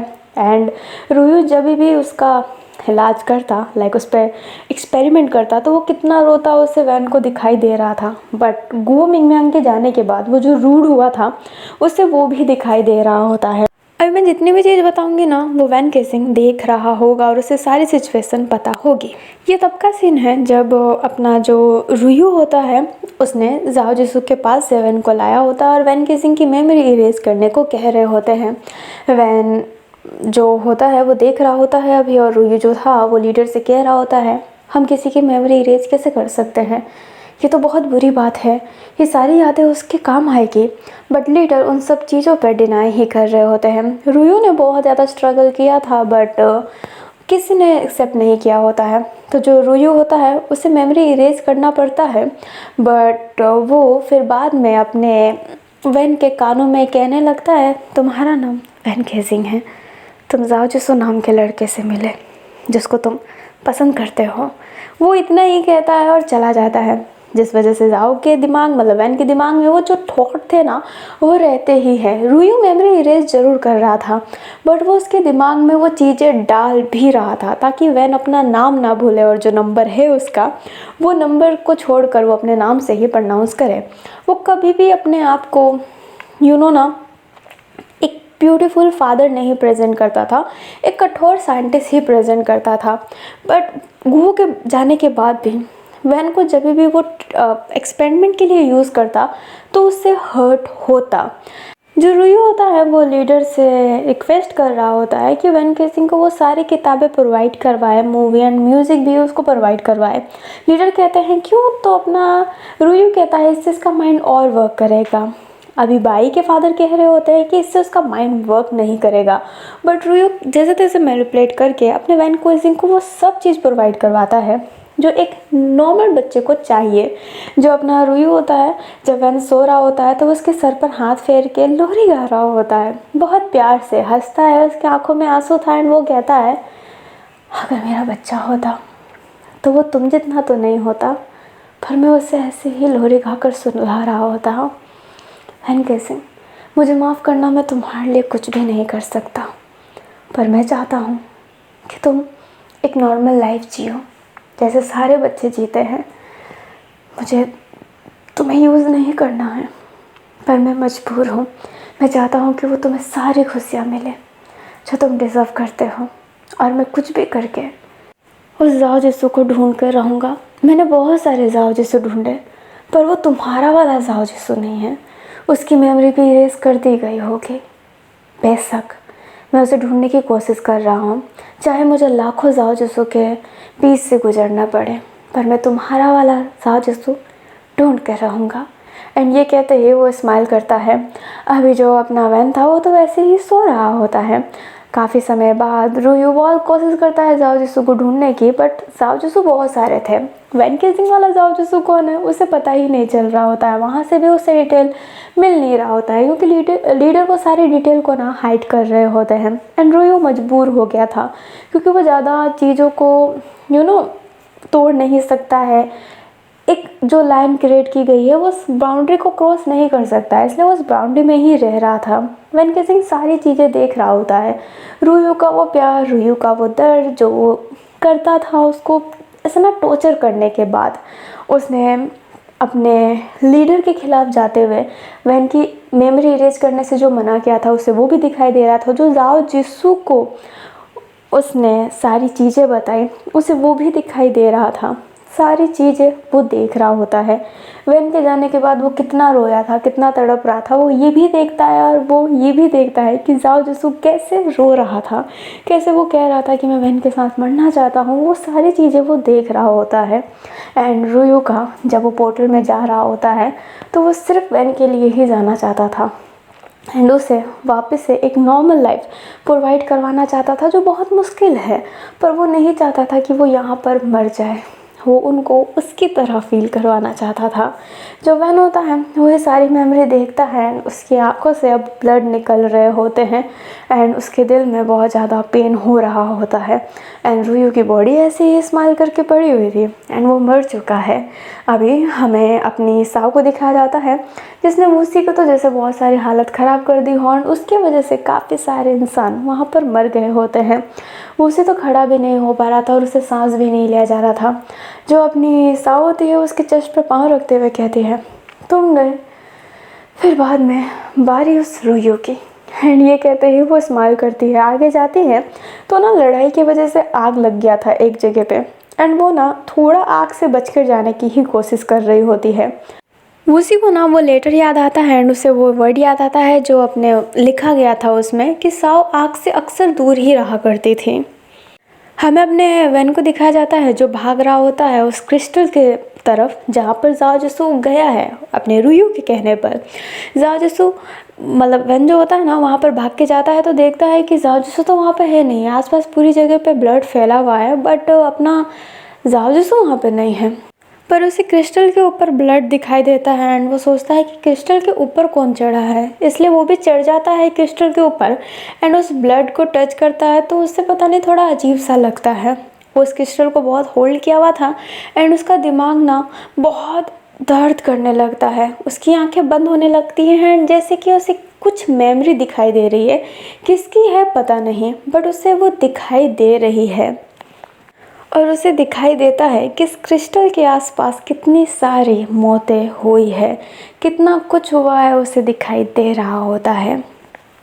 हमें दिखाई देता है कि पहले ये क्रिस्टल जो एक वेव था ना वो छोड़ दिया होता है और जब उसे वापस रिवाइव किया होता है ना तब ये थोड़ा अलग काम कर रहा था, ये एक वेव नहीं छोड़ रहा था। तो जानबूझ के जो पर्सन यहाँ पे रहते थे उसे क्रिस्टल के पास ले जाया जाता था, उसे छुआया जाता था ताकि वो जो क्रिस्टल की पावर है उसे मिल जाए।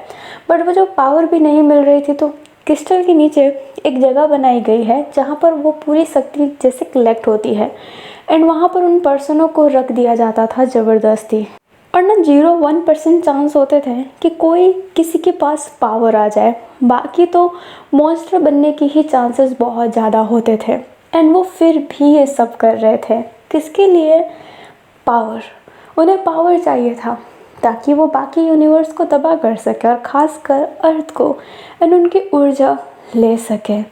इंसानियत का चोला पहनने वाले एंड इतना इंसानियत के बारे में कहने वाले, हमेशा जो साव हर वक्त इंसानियत इंसानियत कहती है वो भी जानती है कि वहाँ पर ज़बरदस्ती नीचे रखा जाता है, कोई रहना नहीं चाहता फिर भी रखा जाता है ताकि उनके पास पावर आए या फिर वो मॉन्स्टर बने। बट मॉन्स्टर बन जाएंगे तो क्या, उनकी ज़िंदगी तो ख़त्म हो जाएगी ना, उनका ब्रेन उनके पास नहीं रहेगा, उनकी सारी फ्रीडम चली जाएगी। बट वो फिर भी करते हैं। क्या ये एक इंसानियत है? क्या वो जहाँ पर भी रहते हैं वो खुद को जो कुछ भी बोलते हैं, पर क्या ये अच्छाई है? क्या ये बुराई नहीं है? वैन गेजिंग ने इतना कुछ डार्क देख लिया होता है, वहाँ के काले सच कि ज़बरदस्ती ये सब कुछ किया जाता था, सिर्फ ज़बरदस्ती। फुमोंग को शक्ति क्यों नहीं मिली?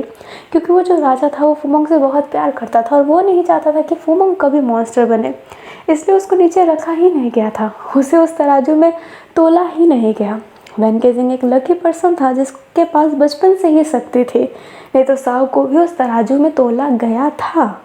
एंड लकीली साव वो डीमन नहीं बनी, वो एक एलियन बनी, एक शक्तिशाली एलियन जिसे मारना एकदम नामुमकिन सा हो जाता है। वैन गेजिंग जो इतने सालों की मेमोरी एक साथ में देख रहा होता है, उसके नाक और उसकी आंखों से, कान से, हर जगह से ना ब्लड निकलने लगता है।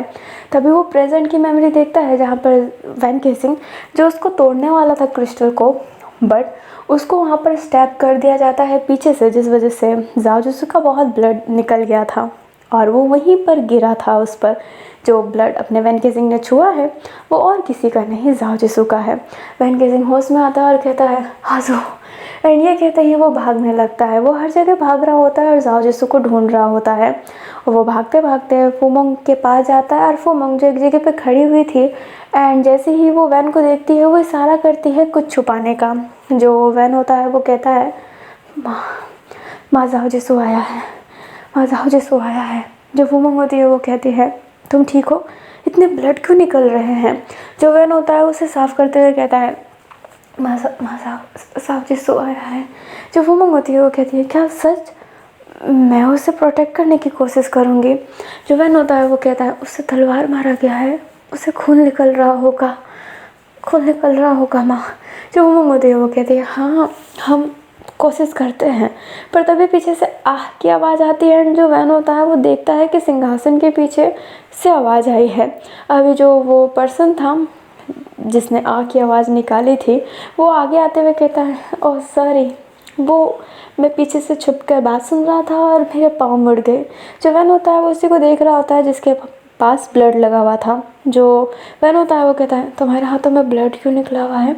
ब्लड क्यों लगा है? वो जो लड़का होता है वो कहता है, कुछ नहीं, कुछ भी नहीं। तभी पीछे से कुछ आवाज़ आती है एंड वैन उसकी तरफ ही देख रहा होता है और वैन को सिर्फ हाथ दिखाई देती है एंड वो इतना गुस्सा होता है कि सभी को धक्का देते हुए उस सिंहासन के पीछे जाता है और वहाँ पर जाओ जिसू है जिसे पूरे रोकने की कोशिश कर रहे हैं एंड वो बहुत ज़्यादा घायल हो चुका है। उसे सांस नहीं लिया जा रहा और वो वैन की तरफ देखने लगता है। हाथ आगे करने की कोशिश करता है बट उसके हाथ से पूरा ब्लड निकल रहा होता है और उसकी 5 फिंगरों को कट कर दिया गया है। जो वैन होता है वो जाओ जिसू को होल्ड कर लेता है और कहता है, आजू आजू। जो जाओ जिसू होता है उसे बोला नहीं जा रहा था बट वो उसके कपड़ों को पकड़ते हुए कहता है, मेरे बोले हुए बातों को दिल पर मत लेना वैन, मैं गुस्सा हो गया था, तुमसे जुदाई का गम मुझे खा रहा था। मैं तुमसे एक बात कहना चाहता हूँ। जो वैन होता है उसकी आंखों में आंसू आ रहा होता है और कहता है, सब सही हो जाएगा। जो जाजसू होता है उसके लिप पर हाथ रखते हुए कहता है, मैं तुमसे प्यार करता हूँ और ये वही वाला प्यार है जो मैं तुम्हारे सिवा किसी को नहीं कर सकता। ये वही वाला प्यार है जिसमें हम एक दूसरे के होंगे। ये वही वाला प्यार है जिसमें हम बुढ़ापे में भी साथ रहेंगे। ये वही वाला प्यार है जिसमें आंसू हम दोनों की आंखों से निकलेगी। ये वही वाला प्यार है जिसमें अगर तुम मरे तो मैं भी मर जाऊंगा। हाँ, ये वही वाला प्यार है। एंड ये कहते ही वो उसके करीब जाने की कोशिश कर रहा होता है और वैन का लिप्स तो ब्लडी हो गया था क्योंकि जाओ ने जो फिंगर रखी है उसको तो कट कर दी गई है। अभी जो वैन होता है उसकी आंखों में आंसू ही था एंड जो जाओ जिसू होता है उसे किस करते हुए कहता है, तुम मेरे हो और मैं तुम्हारा हूँ। हम दोनों का प्यार इन्फिनिट है जिसे कोई भी तोड़ नहीं सकता। हमारी रूह एक दूसरे से बंधी हुई है। एंड ये कहते ही जाओ जिसू बोलना बंद कर देता है। जो वैन होता है वो कहता है, आजू आजू आजू आजू। जो फुमंग होती है वो कहती है, जेनियन बेटा। जो वैन होता है वो फुमंग को देखते हुए कहता है, बेटा मत कहना, तुम्हारी असलियत जानने के बाद भी मैं तुम्हें माँ कह रहा था और तुमने ये किया। जाओ को यहाँ पढ़ा देंगे, जाओ को यहाँ पढ़ा देंगे और जाओ जब आया तो तुमने उसके साथ ये किया। क्यों किया, क्यों किया, क्यों किया? एंड वो इतना तेज़ चलाता है और एक अजीब सी चीज़ होती है, बहुत सारे पोर्टल ना ओपन होने लगती है जो सीधा कनेक्ट कर रही थी अपने अर्थ को। जो फुमंग होती है वो ये देखती है तो वो हैरान हो जाती है एंड कहती है, एंड कैसे गुस्से में है, मैंने उसको ये नहीं बताया था कि उसके पास ये भी पावर है।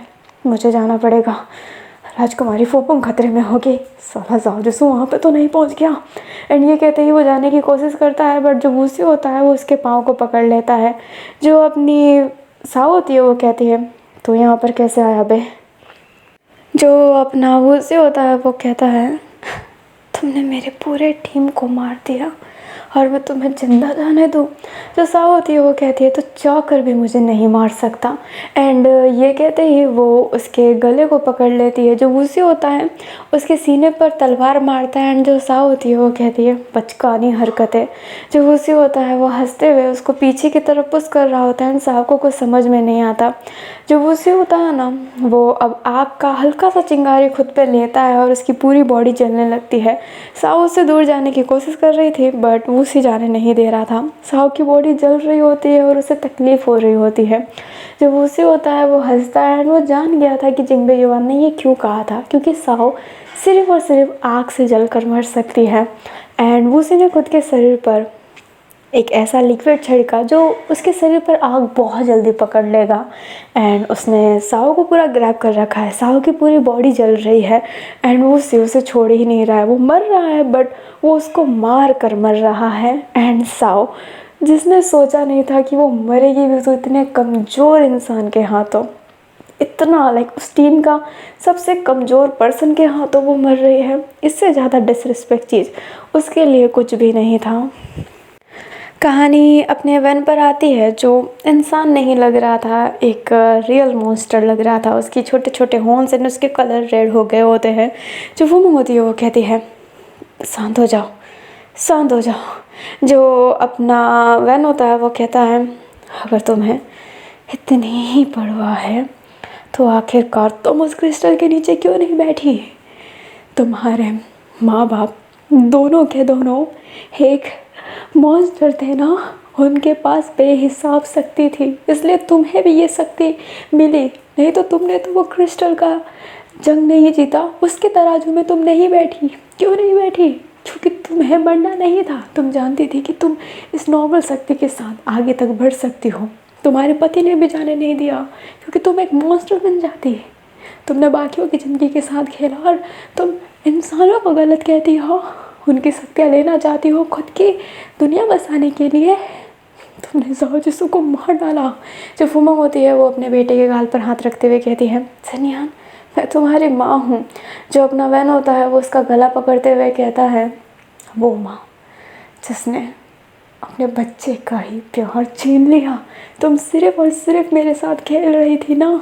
जो फुमा होती है उसका गला बहुत दर्द हो रहा था एंड वो कहती है नहीं जैन बेटा, आई रियली लव यू, पर साहु जैसा तुम्हें डिज़र्व नहीं करता था। साहु जैसी लड़की के साथ तुम रहना ज़्यादा डिज़र्व करते थे। जो अपना वैन होता है उसके इतना ज़्यादा गुस्सा आ रहा था, उसे याद आ रहा था कि उसकी वजह से उसने रुयू को अपने हाथ से मार दिया, जो उसको इतना प्यार करता था। जो जाजसू होता है वो भी मर गया होता है, वो पूरा बौखला गया होता है। अभी सारे ना सिपाही हमले के लिए आगे थे बट फुमंग मना कर रही होती है। बट जो अपना वैन था, जैसे कि फुमंग को मार ही देगा तो सिपाही भी अब हमला करने लगते हैं। वो कुछ एलियंस जो वैन के साथ खेला करते थे आज वही उस पर अटैक कर रहे हैं। पर वैन को घंटा फर्क नहीं पड़ रहा क्योंकि उसकी आंखों के सामने उसका प्रेम मरा पड़ा है। वो भी इतने बुरे तरीके से, उसकी फिंगर कट कर दी, उसके शरीर पर इतना चोट लगाया गया है कि वो इमेजिन भी नहीं कर सकता। इतनी गंदी मौत बिल्कुल नहीं है। अभी जो अपना वैन होता है वो सभी की बैंड बजा रहा होता है, सभी को ना उसने मार दिया होता है बहुत बुरी तरीके से। अपनी फुमंग समझ नहीं पा रही थी कि आखिरकार साहो यहाँ पर क्यों नहीं आ रही है, बट साहो जलकर मर चुकी है एक वीक पर्सन के हाथों। उसे ताकतवर से लड़ना बहुत मतलब पसंद था। साओ को ताकतवर से लड़ना बहुत ज़्यादा पसंद था एंड वो मरी किसके हाथों? सबसे कमज़ोर इंसान के हाथों। कमाल की बात है। अभी जो अपना वैन होता है वो फुमंग के पास गया भी नहीं होता है एंड वो जाओ के पास चला जाता है। फुमंग को तसल्ली रहती है कि जनियान बेटा उसको अभी भी पसंद करता है, वो उसे मार नहीं रहा है। जो अपना वैन होता है वो जाओ के शरीर को पकड़ा हुआ था एंड उसके हेड को पकड़ता है उसकी मेमोरी देखने के लिए। अभी वो आगे की मेमोरी देखता है तो वो रियलाइज़ करता है कि जब जाओ जिसू ने जो अनसेंट शब्द वैन को बोला था उसके बाद वो कितना उदास था, वो कितना रोया, कितना ज़्यादा वैन को याद किया, उसे सब याद आ रहा होता है। एंड वो ये भी देखता है कि उसकी फिंगर किसने काटी। उसका फिंगर काटने वाला और कोई नहीं, उसकी माता श्री फुमंग थी। जाओ जिसू बहुत रो रहा होता है बट उसकी फिंगर कट करी जा रही थी। जाओ जिसू कह भी रहा होता है कि तुम ऐसा क्यों करते हो, क्यों हम पर हमला करते हो? हमने कुछ नहीं किया तो तुम क्यों हम पर हमला करते हो? जो फुमंग थी वो कहती है, अर्थ के कोर के लिए मुझे तुम जैसे कीड़े मकोड़ों से कोई मतलब नहीं, मुझे मेरी दुनिया बचानी है, तुम्हें नहीं। ये वर्ल्ड मेरे लिए सब कुछ है जाओ तुम, सब कुछ। मैं कह दूँगी कि तुम कभी आए ही नहीं। अगर यूँ बता भी दिया कि तुम आए हो तो मैं कह दूँगी कि तुम भाग गए, मैंने तुम्हें जाने दिया और तुम डर के भाग गए। जनियन बेटे को तुम्हारे आसपास भी नहीं आने दूँगी, क्योंकि मेरा जनियन बेटा सिर्फ़ और सिर्फ साव का है। तुम उसे डिज़र्व नहीं करते। अगर तुम डिज़र्व कर रहे होते तो आज मेरे बेटे के साथ होते, वो तुम्हारी याद में रोता है, तुम उसके साथ होते। जो अपना जाओ होता है वो कहता है, आपको क्या लगता है मैं वैन से दूर हूँ? हमारी रूह एक दूसरे से जुड़ी हुई है। मैं आपके बेटे जनियन से लाखों कोसों दूर होऊंगा, बट अपने प्रेम वैन गेजिंग से मैं इतने करीब हूँ कि हम दोनों की सांसें भी एक दूसरे से मिलती है। जो फुमंग होती है उसका गला चौक करते हुए कहती है, चुप कर और मर जा चुपचाप। एंड और कुछ करे उससे पहले वैन की आवाज़ आ गई होती है तो उसने छुपाने को कहा होता है, बट यस फिंगर तो उसने ही काटी है। एंड कितना ज़्यादा तड़पा है वैन ने ये देखा है। जो वैन होता है उसको इतना गुस्सा आ रहा होता है, इतना ज़्यादा कि वो फिर से बहुत तेज़ चिल्लाता है। एंड इस बार उसका चिल्लाना एक अलग इम्पैक्ट किया होता है। पोर्टल खोलने के साथ पोर्टल के अंदर जो पर्सन थे, लाइक पोर्टल के बाहर, वो भी इतना वेव के साथ पीछे हटे हुए होते हैं। अपना प्रिंस जो बहुत ज़्यादा घायल था और उसे समझ नहीं आ रहा होता है कि पोर्टल अपने आप खुल क्यों रहा है और ऐसा हो क्यों रहा है। जो पर्सन था जो उसके पास आते हुए कहता है, आपको बहुत चोट लगी है राजकुमार प्रिंस, आपको अंदर जाना चाहिए। जो प्रिंस होता है वो कहता है, अपनी प्रजा को छोड़कर रोयो और साओ उधर लड़ रहे हैं एक अनजान जगह पे, और मैं अपनी ही जगह पे नहीं लड़ सकता। धिक्कार है, मुझे लड़ना है ताकि मैं आप सभी को सेफ रख सकूं। मेरे वजह से मेरे अपने बहुत खोए हैं, मैं और नहीं खोना चाहता। भाई को मेरे पे विश्वास था कि मैं एक अच्छा राजा बनूंगा, एक अच्छा लीडर, और वो मुझे बनना है।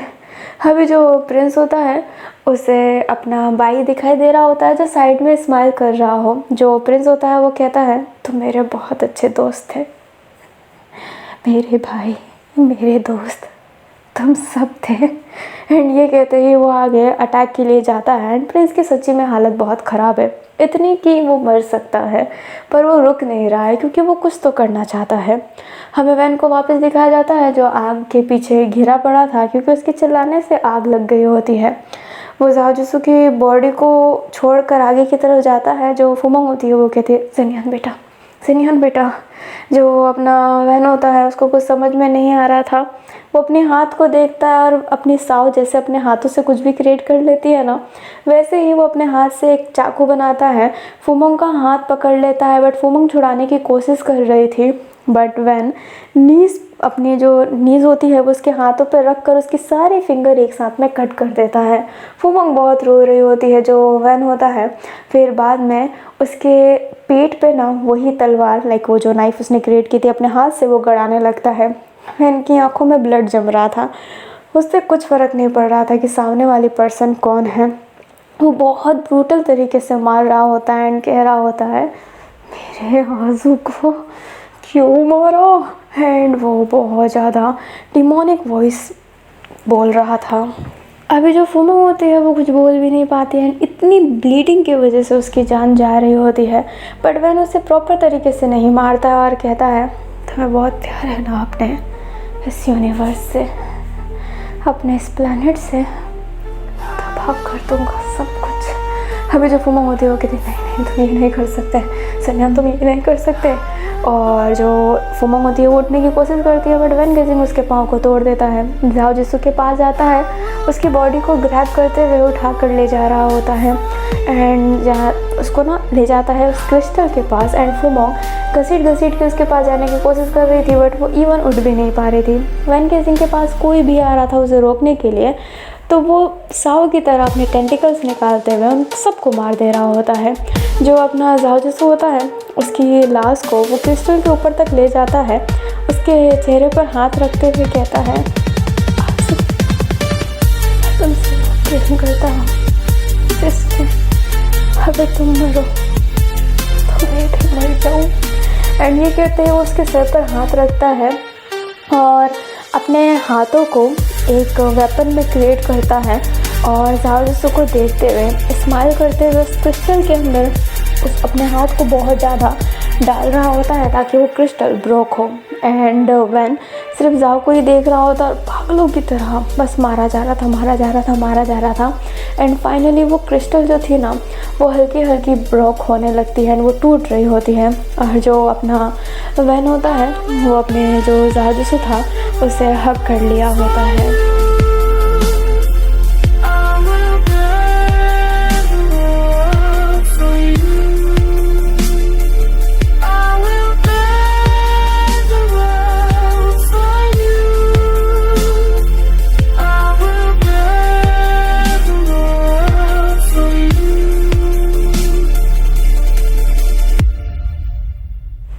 वैन गेसिंग ऐसे ही ज़ाओ जिसू को हक किया हुआ था, क्रिस्टल धीरे धीरे ब्रोक हो जाता है एंड वो बहुत ज़्यादा एक लंबा चौड़ा ब्लास्ट करता है। उस रोशनी का वोमोंग के आंखों में भी आता है एंड वोमोंग जान जाती है कि वैन गेसिंग ने वो क्रिस्टल तोड़ दिया है एंड पूरी जगह डिस्ट्रॉय होने लगती है। वो पूरा जो प्लैनेट था वो डिस्ट्रॉय हो गया होता है, यूनिवर्स से उसका नामो निशान हट गया होता है। वहीं पर जो एलियंस वहाँ गए थे, एलियंस एंड मॉन्स्टर, वो भी वहीं पर मर गए होते हैं। उनकी बॉडी डिसअपीयर नहीं हुई है बट वो जितने भी मॉन्स्टर थे वो सारे के सारे डाई हो गए होते हैं। एंड एलियंस भी जो सारे लड़ रहे थे, चैंगलिंग जिसके गले पे सीधा एक नाइफ आने ही वाला था, वो मरने ही वाला था बट वो एलियन खुद मर गया होता है। जो अपना प्रिंस था वो समझ जाता है कि रुयू और ज़ाओ जिसू ने अपना काम कर दिया है। अभी जो अपना प्रिंस होता है वो उठता है, हर जगह देखता है तो सारे जो डीमंस थे वो मर रहे होते हैं। इंसान बहुत मर गए होते हैं, बहुत ज़्यादा। वो तो मार ही नहीं रहे पा रहे होते हैं उन एलियंस को, पर उन्हें फुल पोटेंशियल से लड़ा होता है। वो हर जगह देख रहा होता है एंड ज़ाओ और जो अपने रुयू थे वो इसी पोर्टल के आसपास वाले पोर्टल से गए हैं तो वो वहीं पर वापस आते, बट वो आए नहीं हैं तो मतलब वो मर चुके हैं। जो प्रिंस होता है उसकी आंखों में आंसू था एंड वो कहता है शुक्रिया वैन गेसिंग हमारा साथ देने के लिए। अभी हमें फ्लैशबैक में दिखाया जाता है जो अपना प्रिंस था, जब उसके पास अपना रुयू आइडिया लेकर आया था तो प्रिंस ने कहा था कि सबसे स्ट्रॉन्ग अगर वैन एंड साओ ही है और दोनों ही हमारे साथ नहीं है तो हम तो मर ही जाएंगे। जो रुयू होता है वो कहता है कि वैन गेसिंग ज़रूर ज़ाओ जिसू की हेल्प करेगा। जो प्रिंस होता है वो कहता है मुझे नहीं लगता कि वो करेगा, और अगर उसने नहीं किया तो हम पक्का डिस्ट्रॉय होने वाले हैं। और जो अपना ज़ाओ जिसू था वो कहता है हम वैन के सहारे नहीं रह सकते, पर मैं वैन को यहाँ पर भेजकर उस क्रिस्टल को तोड़ूंगा या फिर उसके साथ ही वहीं पर मर जाऊंगा। एंड ये कहते ही वो स्माइल करता है। जो अपना प्रिंस होता है वो समझ गया होता है, लाइक प्रेजेंट में वो समझ गया होता है कि वैन ने उसका साथ दिया है तभी ये हो पाया है, नहीं तो प्रिंस डैम श्योर था कि वो कुछ भी करे, कितना भी कर ले, बट वैन एंड साओ उनके साइड है तो कुछ नहीं होने वाला। कोई एक भी उनके साइड हुआ ना तो सब कुछ अच्छा हो जाएगा। एंड हुआ भी। साओ भले अपने बूसी के हाथों मरी बट वैन गेसिंग खुद ही मरा है। अभी ना आसपास के सारे लोग एक दूसरे को उठा रहे होते हैं और खुशियाँ मना रहे होते हैं कि वो सारे ज़िंदा है। जो प्रिंस था उसके चेहरे पर एक आंसू और एक खुशी दोनों झलक रही होती है। एंड एक ब्लैक सा पर्दा गिर जाता है जैसे कि स्क्रीन पर, और हमें काफ़ी साल बाद का सीन दिखाया जाता है। एक म्यूज़ियम को दिखाया जाता है जहाँ पर उन्हीं एलियंस के अवशेष रखे गए थे एंड सारे देख रहे होते हैं एंड कह रहे होते हैं इनने हमला किया था, एंड सारे हाँ कह रहे होते हैं। स्कूल के बस भी आए थे जिसमें बच्चों को बताया जा रहा था और अपने प्रिंस की फ़ोटो लगी हुई थी कि प्रिंस वो लीडर बने जिनने इक्वालिटी दिखाया और सब कुछ सही किया। अभी प्रिंस तो मर चुका है, कब का मर चुका है, ये बहुत समय बाद का सीन है, लाइक बहुत सालों बाद का सीन है। बट प्रिंस ने एक किताब लिखी थी, वो किताब सारे लोगों का फेवरेट है, क्योंकि प्रिंस एक तरीके से उनका गॉडफादर बना था। उसने ही इक्वालिटी दिलाई, सभी इंसाफ किया, और उसने जो भी है ना वो सारा सच उसने सामने रखा कि उसने कैसे अपने फादर को मारा। बाई के बारे में मेंशन किया, और इस किताब में जाओ जिसो और वैन किसिंग का भी मेंशन किया गया था, और साथ में रुयू का भी मेंशन था ही। चंगलिंग ने दिल खोल के लिखा था, एंड वो किताब बेस्ट सेलर किताब है आज तक की, वो आज तक चलती आई है। अभी जो हमें स्कूल बस ही दिखाया जाता है, जिसमें जो टीचर थे वो बाहर म्यूज़ियम में आ रहे होते हैं, तो देखते हैं कि बारिश आना स्टार्ट हो गई। एंड यस, अब अर्थ में बारिश आती है, क्योंकि उनकी ऊर्जा वापस से एकदम नॉर्मल हो गई है, क्योंकि एलियंस उनकी ऊर्जा ले रहे थे। बट अब ऐसा नहीं है।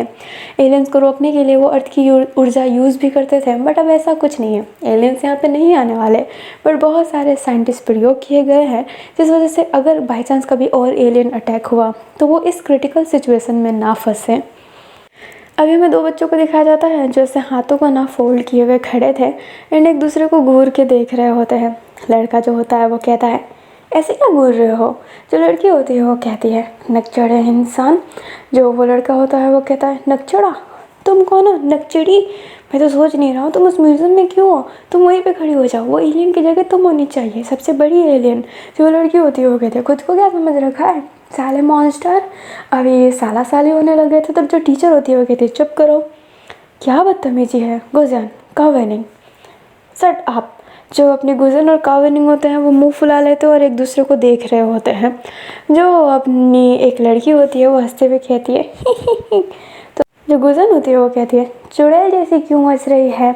जो अपनी वो लड़की होती है, जैसे ही सुनती है गुजन ने चुड़ैल जैसी हंसते हुए कहा, तो वो बोलती है, अरे वो इतिहास में जो फाइटर थे, गोशियान और कावेनिंग, जिनके अंदर डीमंस आए थे, वो एलियन, तुम उन दोनों की तरह ही लड़ते हो। जो अपने गोजन कावेनिंग होते हैं और मुंह फुला लेते हैं और सोचने लगते हैं कि उनके माँ बाप ने ये नाम क्यों रखा अजीब सा, जो इतिहास में उतना योगदान भी नहीं दिए, उनका नाम रखना ज़रूरी था क्या? एंड वो मुंह फुला लेते हैं दोनों के दोनों, एंड वो लड़की तो हंस रही होती है। जो टीचर होती है वो कहती है, इन बच्चों का कुछ नहीं हो सकता। अभी हमें दो पर्सन बारिश में जाते हुए दिखाते हैं, जिसके दोनों के पास ना अम्ब्रेला था, बट एक लड़का एक ओल्ड लेडी को देखता है जिसके पास अम्ब्रेला नहीं था और उसके हाथ में सामान भी ज़्यादा था, तो मीन्स वो जल्दी जाना चाहती थी। जो वो पर्सन होता है वो उसे अम्ब्रेला देते हुए कहता है, ये आप रख लीजिए। वो जो लेडी होती है वो कहती है, नहीं बेटा। जो वो लड़का होता है वो कहता है, नहीं दादी अम्मा, ये आप रख लीजिए। एंड ये कहते ही वो स्माइल करता है। अभी जो वो लेडी होती है वो हाँ में सिर हिलाती है और शुक्रिया कह के उस अम्ब्रेला को ले लेती है। अभी जो वो लड़का था बारिश को देखने लगता है, तभी दूसरा लड़का जिसने अम्ब्रेला रख रहा हुआ था वो कहता है, दूसरों की बहुत ज़्यादा मदद करते हो वुसी।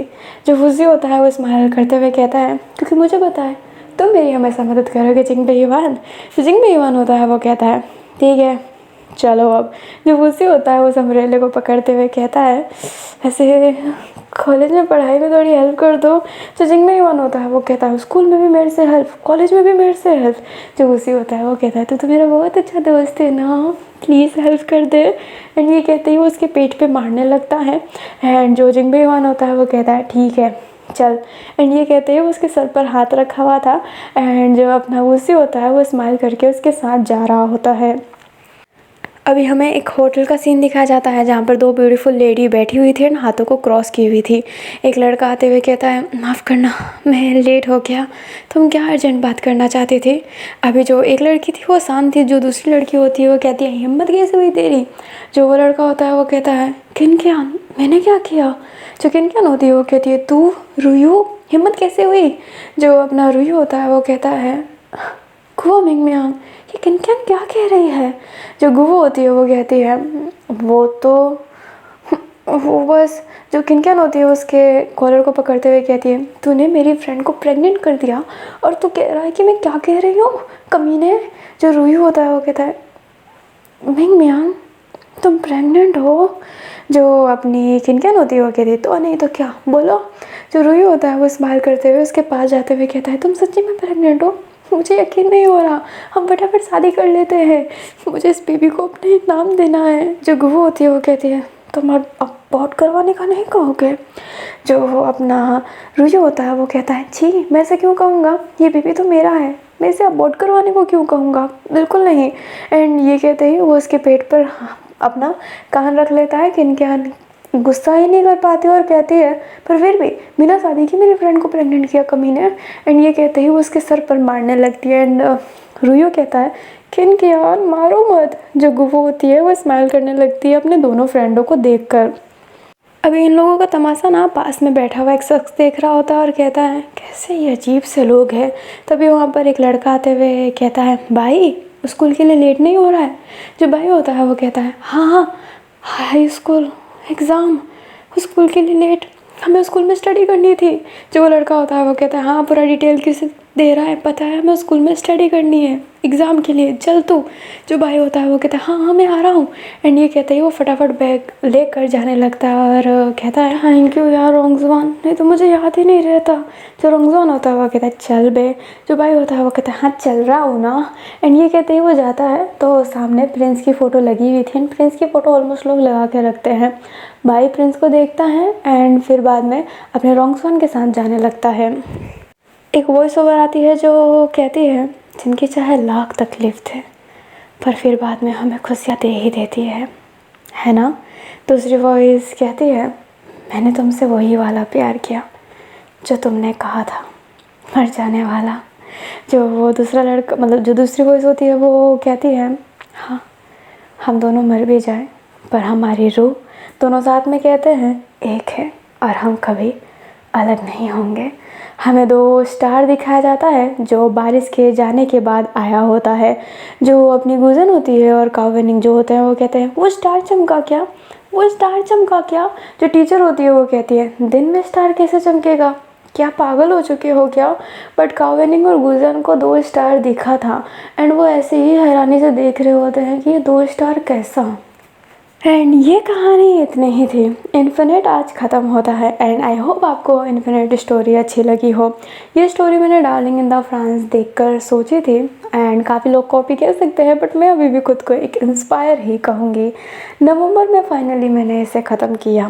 नवंबर की स्टोरी थोड़ी सी अलग है बट मैं क्या करूँ, इन्फिनिट पे ही ज़्यादा वोट आया था। मैंने स्टोरी मेंशन की थी एंड आया उस पर ही ज़्यादा वोट और मुझे खुशी मिली कि आपने इस कहानी को प्यार दिया। व्यूअर्स कम आ रहे हैं, ये हो सकता है क्योंकि एग्ज़ाम चालू है या फिर ये भी हो सकता है कि मैं रेगुलर पार्ट देने के चक्कर में अच्छे से एडिटिंग नहीं कर पाती हूँ और बहुत सारे मिस्टेक करती हूँ और मैं उसे रहने देती हूँ और मैं बहुत जगहों पे गैप कट भी नहीं करती हूँ।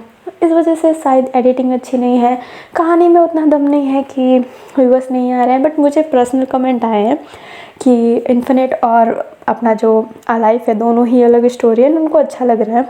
तो मैं बहुत खुश हूँ जब मुझे ऐसे मैसेज आते हैं। तो थैंक यू सो मच इतना प्यार करने के लिए। हम मिलते हैं वेंजू के किसी और फैन फिक्शन में, प्रोबेबली अलाइव। हाँ अलाइव ही आएगा। अलाइव तो मैंने कहा था मैं उसे रेगुलर नहीं रखूँगी, इसके बाद मैं एक नया फैन फिक्शन स्टार्ट करूँगी।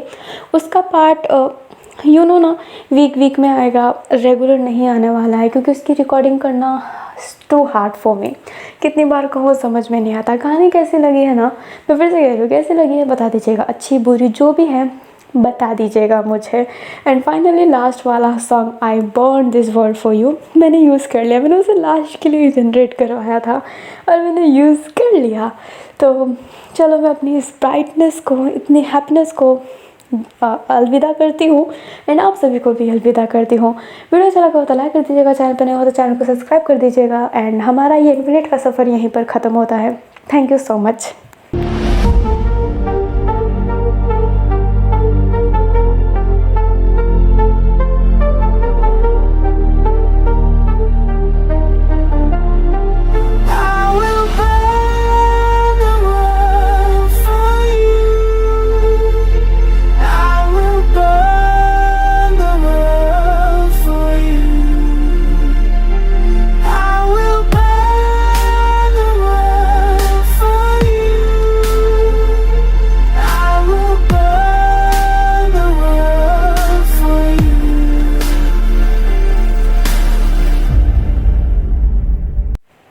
लड़के को दिखाया जाता है जो दोस्तों से घिरा हुआ था एंड सब उसकी बहुत तारीफ़ कर रहे होते हैं कि तुमने बहुत अच्छा वॉलीबॉल खेला। वो जो लड़का होता है वो बोलता है वॉलीबॉल तो मेरा फर्स्ट टाइम था, जब भी सॉकर खेलना हो मुझे याद करना। सारे लड़के कहते हैं क्यों नहीं, वैसे मैं जाता हूँ एंड सारे जाने लगते हैं। एक जो लड़का होता है वो कहता है यार बारिश स्टार्ट हो गई। जो वो पर्सन होता है वो कहता है हाँ। जो वो लड़का होता है वो कहता है और पीछे क्या है, कॉफ़ी लेकर आता हूँ तेरे लिए। जो पर्सन होता है वो हाँ में सिर हिलाता है एंड वो बस स्टॉप पे खड़ा था। पास में एक लड़का देखता है जो बारिश को ना टच कर रहा होता है एंड अपने फेस को आगे कर रहा होता है। अभी जो वो पर्सन था वो उसके पास आते हुए कहता है क्या तुम्हें बारिश पसंद है। जो वो लड़का होता है वो कहता है बहुत ज़्यादा, बहुत बहुत ज़्यादा। जो अपना वो पर्सन होता है वो कहता है तो तुम यहाँ पर क्यों रुके हुए हो। जो वो पर्सन होता है वो कहता है बस किसी के लिए। जो वो पर्सन होता है वो कहता है किसी के लिए, किसके लिए। वो स्माइल करते हुए कहता है बस किसी के लिए। पीछे से एक लड़की आती है जो कहती है जाओ शू, बारिश में भीगना बंद करो। जो जाओसू होता है वो पीछे मुड़ते हुए कहता है रीम, एंड ये कहते ही वो उससे बैग फेंक देता है। रीम कहती है अरे जाओ जिसो नहीं। जो जाओ जिसो होता है वो बाहर बारिश में चला जाता है और बहुत ज़्यादा भीगने लगता है। रीम कहती है जाओसू अंदर आओ। जाओसू कहता है बैग संभाल के रखना, बहुत ज़रूरी पेपर है। एंड ये कहते ही वो बहुत ज़्यादा भीग रहा होता है और इन्जॉय कर रहा होता है एंड रीम बस देख रही होती है। अभी जो अपना वो पर्सन था वो ऐसे ही खड़ा था और जाओ को बारिश में नहाते हुए देखकर स्माइल कर रहा होता है। पीछे से एक लड़का आता है जो उसको कॉफ़ी देते हुए कहता है वैन कॉफ़ी। जो वैन होता है वो स्माइल करते हुए कहता है शुक्रिया। वो पर्सन कहता है क्या देख रहे हो। जो वैन होता है वो कहता है उसे नहाते हुए, ये कितना खूबसूरत है। वो पर्सन उसे घूरते हुए देखते हुए कहता है तुम्हें लड़के पसंद है वैन। जो वैन होता है वो कहता है चुप करो, बस वो कुछ ज़्यादा ब्यूटीफुल है। एंड ये कहते ही वो उसे देख रहा होता है। तभी उसकी जो बस होती है वो आ गई होती है एंड जो वैन था जो फटाफट कॉफ़ी पी के बस पे चढ़ता है एंड उसके साथ वाला लड़का भी वैन किसिंग विंडो वाली सीट पे बैठा हुआ था एंड उससे ही देख रहा होता है जाओ जिसू को नहाते हुए। बारिश चली गई होती है और जाओ जिसू कहता है ऐसा क्यों।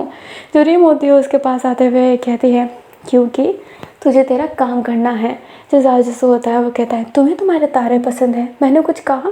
जो रीम होती है वो उसे घूरते हुए देखती है एंड जो जाजिसो होता है वो कहता है हाँ जल्दी जल्दी चलो घर, हमें तैयारी करनी है, तारे देखने चलने हैं ना। जो अपनी रीम होती है वो हमें सिर हिलाती है। जाजिसो और रीम फिर अपने रास्ते में चले जाते हैं एंड वैन केजिंग जो बस पे बैठा हुआ था बट अभी भी फेस को बाहर निकालते हुए जाजिसो को जाते हुए देख रहा होता है। दोनों ही अपने रास्ते में चले गए होते हैं और हम अपने रास्ते में जा रहे हैं। मैं देखना चाहती थी कि कौन लास्ट तक सुनता है। जिसने लास्ट तक सुना होगा उसके लिए एक हैप्पी एंडिंग है, जिसने नहीं सुना होगा वो सैड एंडिंग लेकर बैठा हुआ है। तो यू नो ना स्पेशल पार्ट मैंने ऐड कर दिया लास्ट में। तो चलो अब मैं सच्ची में अलविदा लेती हूँ। आई होप आपको ये फैन फिक्सन पसंद आया हो तो कमेंट में ज़रूर बता दीजिएगा। एंड यस इन्फिनिट ख़त्म हो चुका है, कुछ और नहीं आ रहा है ना, इन्फिनिट के और पार्ट नहीं आएंगे। ये पार्ट यहीं पर ये फैन फिक्सन यहीं पर समाप्त होता है। क्लियर करके जा रही हूँ। Bye bye.